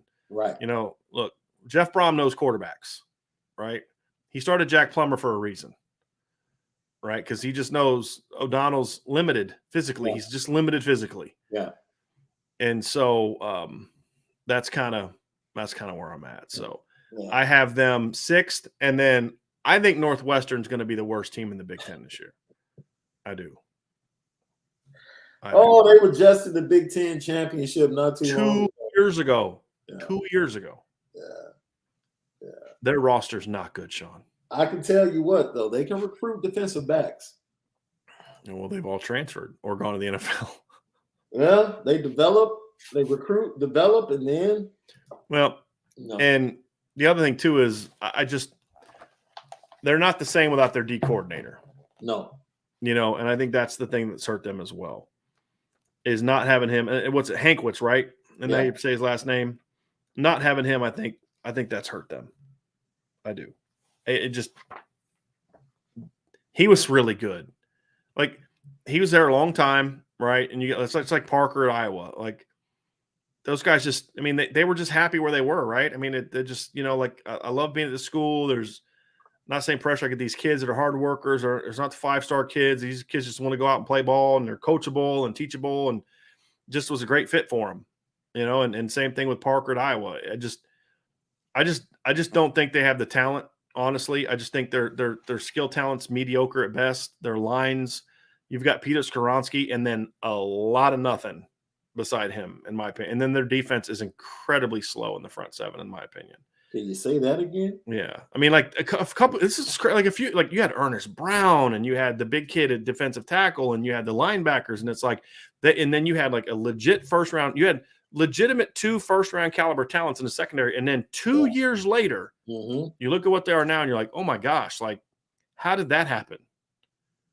So I just once again, their best players, if you look at any publication, the best players are their 2 defensive backs. Yep. Cameron Mitchell and AJ Hampton. That's like I said, they can recruit. Like, dude, they can go find. Yeah. Without it being a 4-star, they can go find some really, really fast and really good defensive backs and develop them. Right. But unfortunately, and they used to be really good in the trenches. Right. They were at least tough. They were really built on the trenches. Remember Mike Elko and them, they tried to flip Ernest Brown. Notre Dame tried to flip Ernest Brown. I mean, he was a good player, and they got 3 defensive linemen in that class who were good football players. Those guys are all gone now. And they just haven't replaced them. Now, they're recruiting really, really well right now, but that's just that's not going to help them this year, Sean. Yeah. It's not going to help them this year. So, Sean, that's going to wrap up our Big Ten breakdown. We don't have a lot of questions today. We did have a couple super chats I want to get to. Yeah. As we kind of wrap out of here, before we wrap out of here. Sean, and we had a great crowd today, everybody. Thank you so much. Sean Michael asked, thank you for the super chat, Sean. He said, hey, Brian and Sean, I was curious on both of your opinions on where the program will be. Let me go find his super chat because I did not save the second half. So just give me 1 second. I did not see that. I just saw the super chat and started and didn't go find the second part. So let me go. There we go. Okay. So where is the second part of your question, Sean?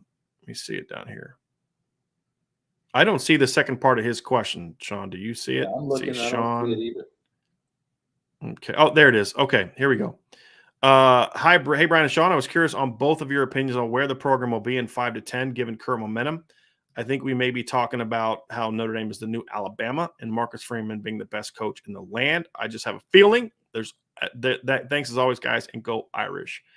And that kind of goes back, Sean, to our original conversation is, can Notre Dame become that kind of team? Where, look, I don't think we're going to see again in our lifetime, me and your lifetime, another run like Bama's had. No, I just don't see that. I mean, you're talking about it's going to look like it was under Frank Leahy and Newt, and I just don't see that. But can Notre Dame get to the point where, at least from a recruiting standpoint, and can it get back to being like it was from 88 to 93? Where you can play with anybody, and you're a game here and a game there away from every year being that kind of team. Yeah, I think get to there.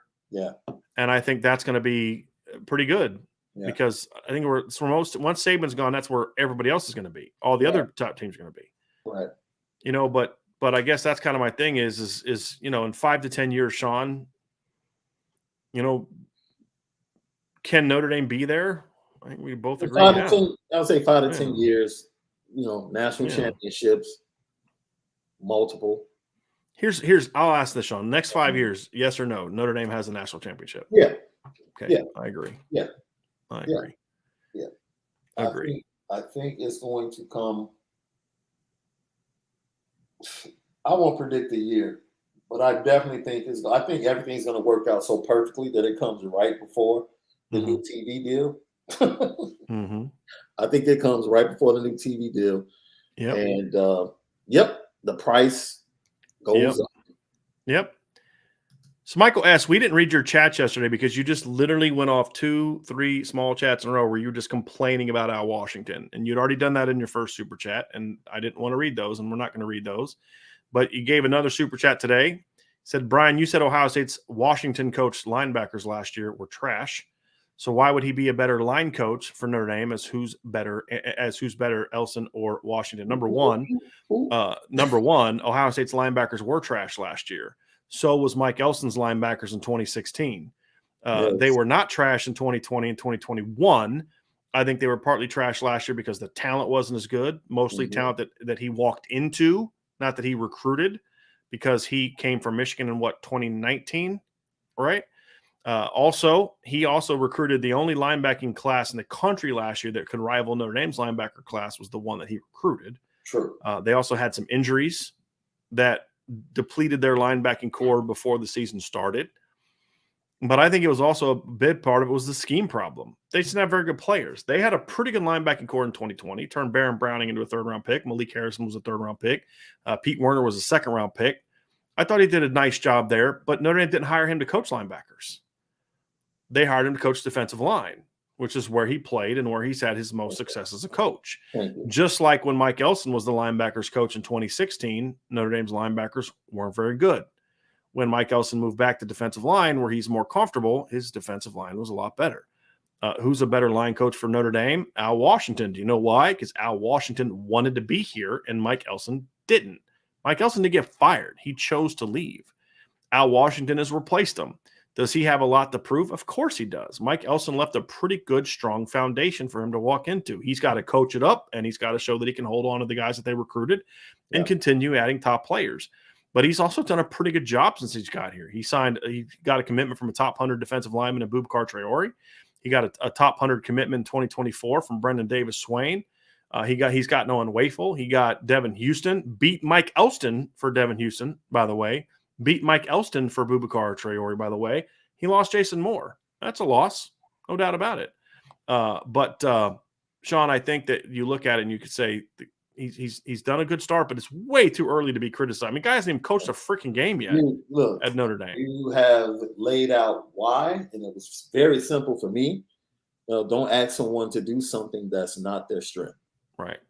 And he was asked to do so, and now he's being asked to flourish in his strength. And look, he has the name. Let me see. I think you hear Marcus Freeman from recruits.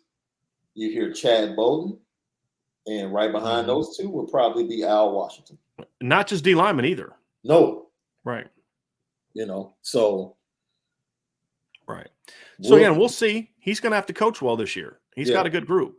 And then the last question, Sean, from J.K.R. Myers. If Tyler Buckner gets injured in game 1, what's the plan for the rest of the season? Play Pine and pray?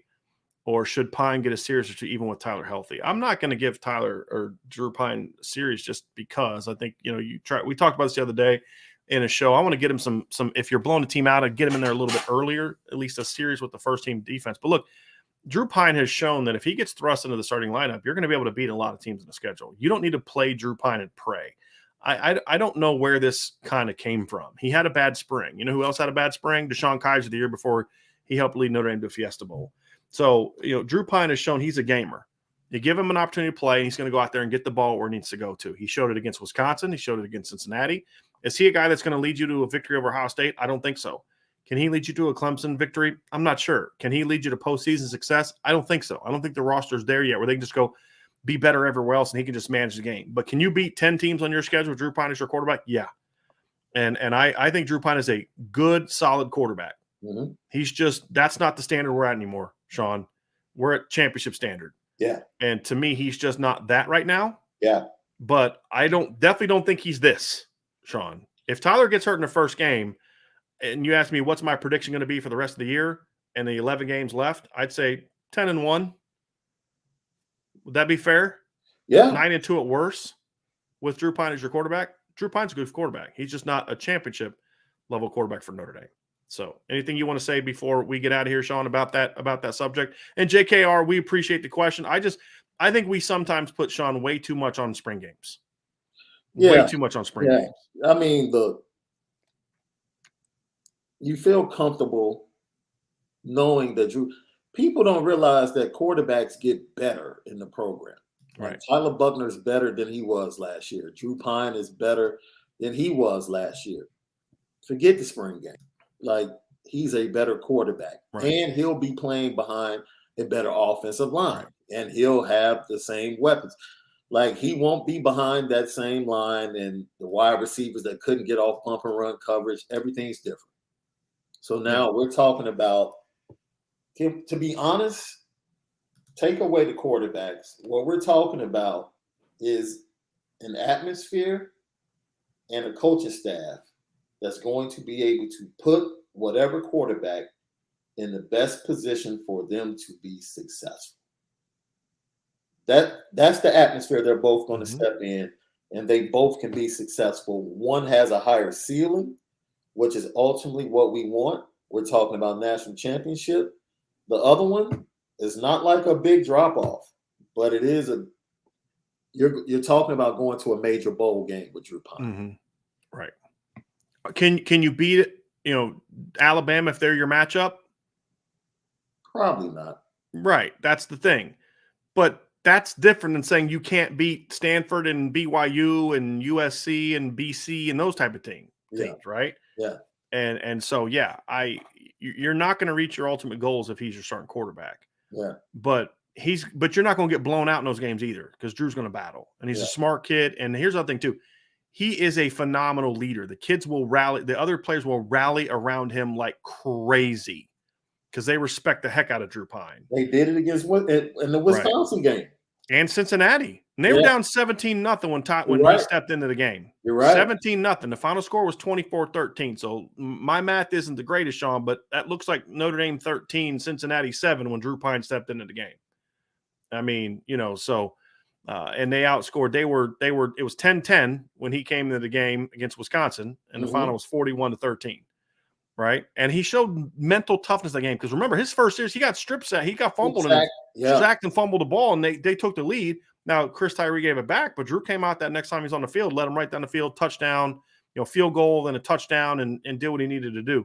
Absolutely. So you can beat a lot of football teams with Drew Pine. You're just not going to beat the best of the best because of Drew Pine, in my opinion. He's more Ian Book than he is Tyler Buckner. Now, he's different than Ian Book. He's smarter. He's more comfortable, but he's not as athletic. Arm's not as strong. But as far as the level, your peak is going to be similar, in my opinion. So that's it for today's show, everybody. As Matt let you know, make sure you hit that like button, share this podcast, subscribe to the channel, hit the notification bell so you never miss a live show. Check out the message board at boards.irishbreakdown.com. And, of course, check all of our articles out at irishbreakdown.com. I'll have something coming out later about the Notre Dame staff. The next step for them is going to follow up this is they got to show that they can hold on when they get those big time players so that you can hold on. Yeah. So that's something that we'll talk about. So thanks everybody. Have a great rest of your week. We'll be back Monday, 1:00 for our recruiting hour. And of course, Sean Stiers is back in town. So barring he's healthy and feeling good, he'll be back Monday night for the IB Nation Sports Talk. So Sean, thank you, buddy. Appreciate you. Everybody have a great rest of your weekend. We will talk to you again soon on the Irish Breakdown Podcast.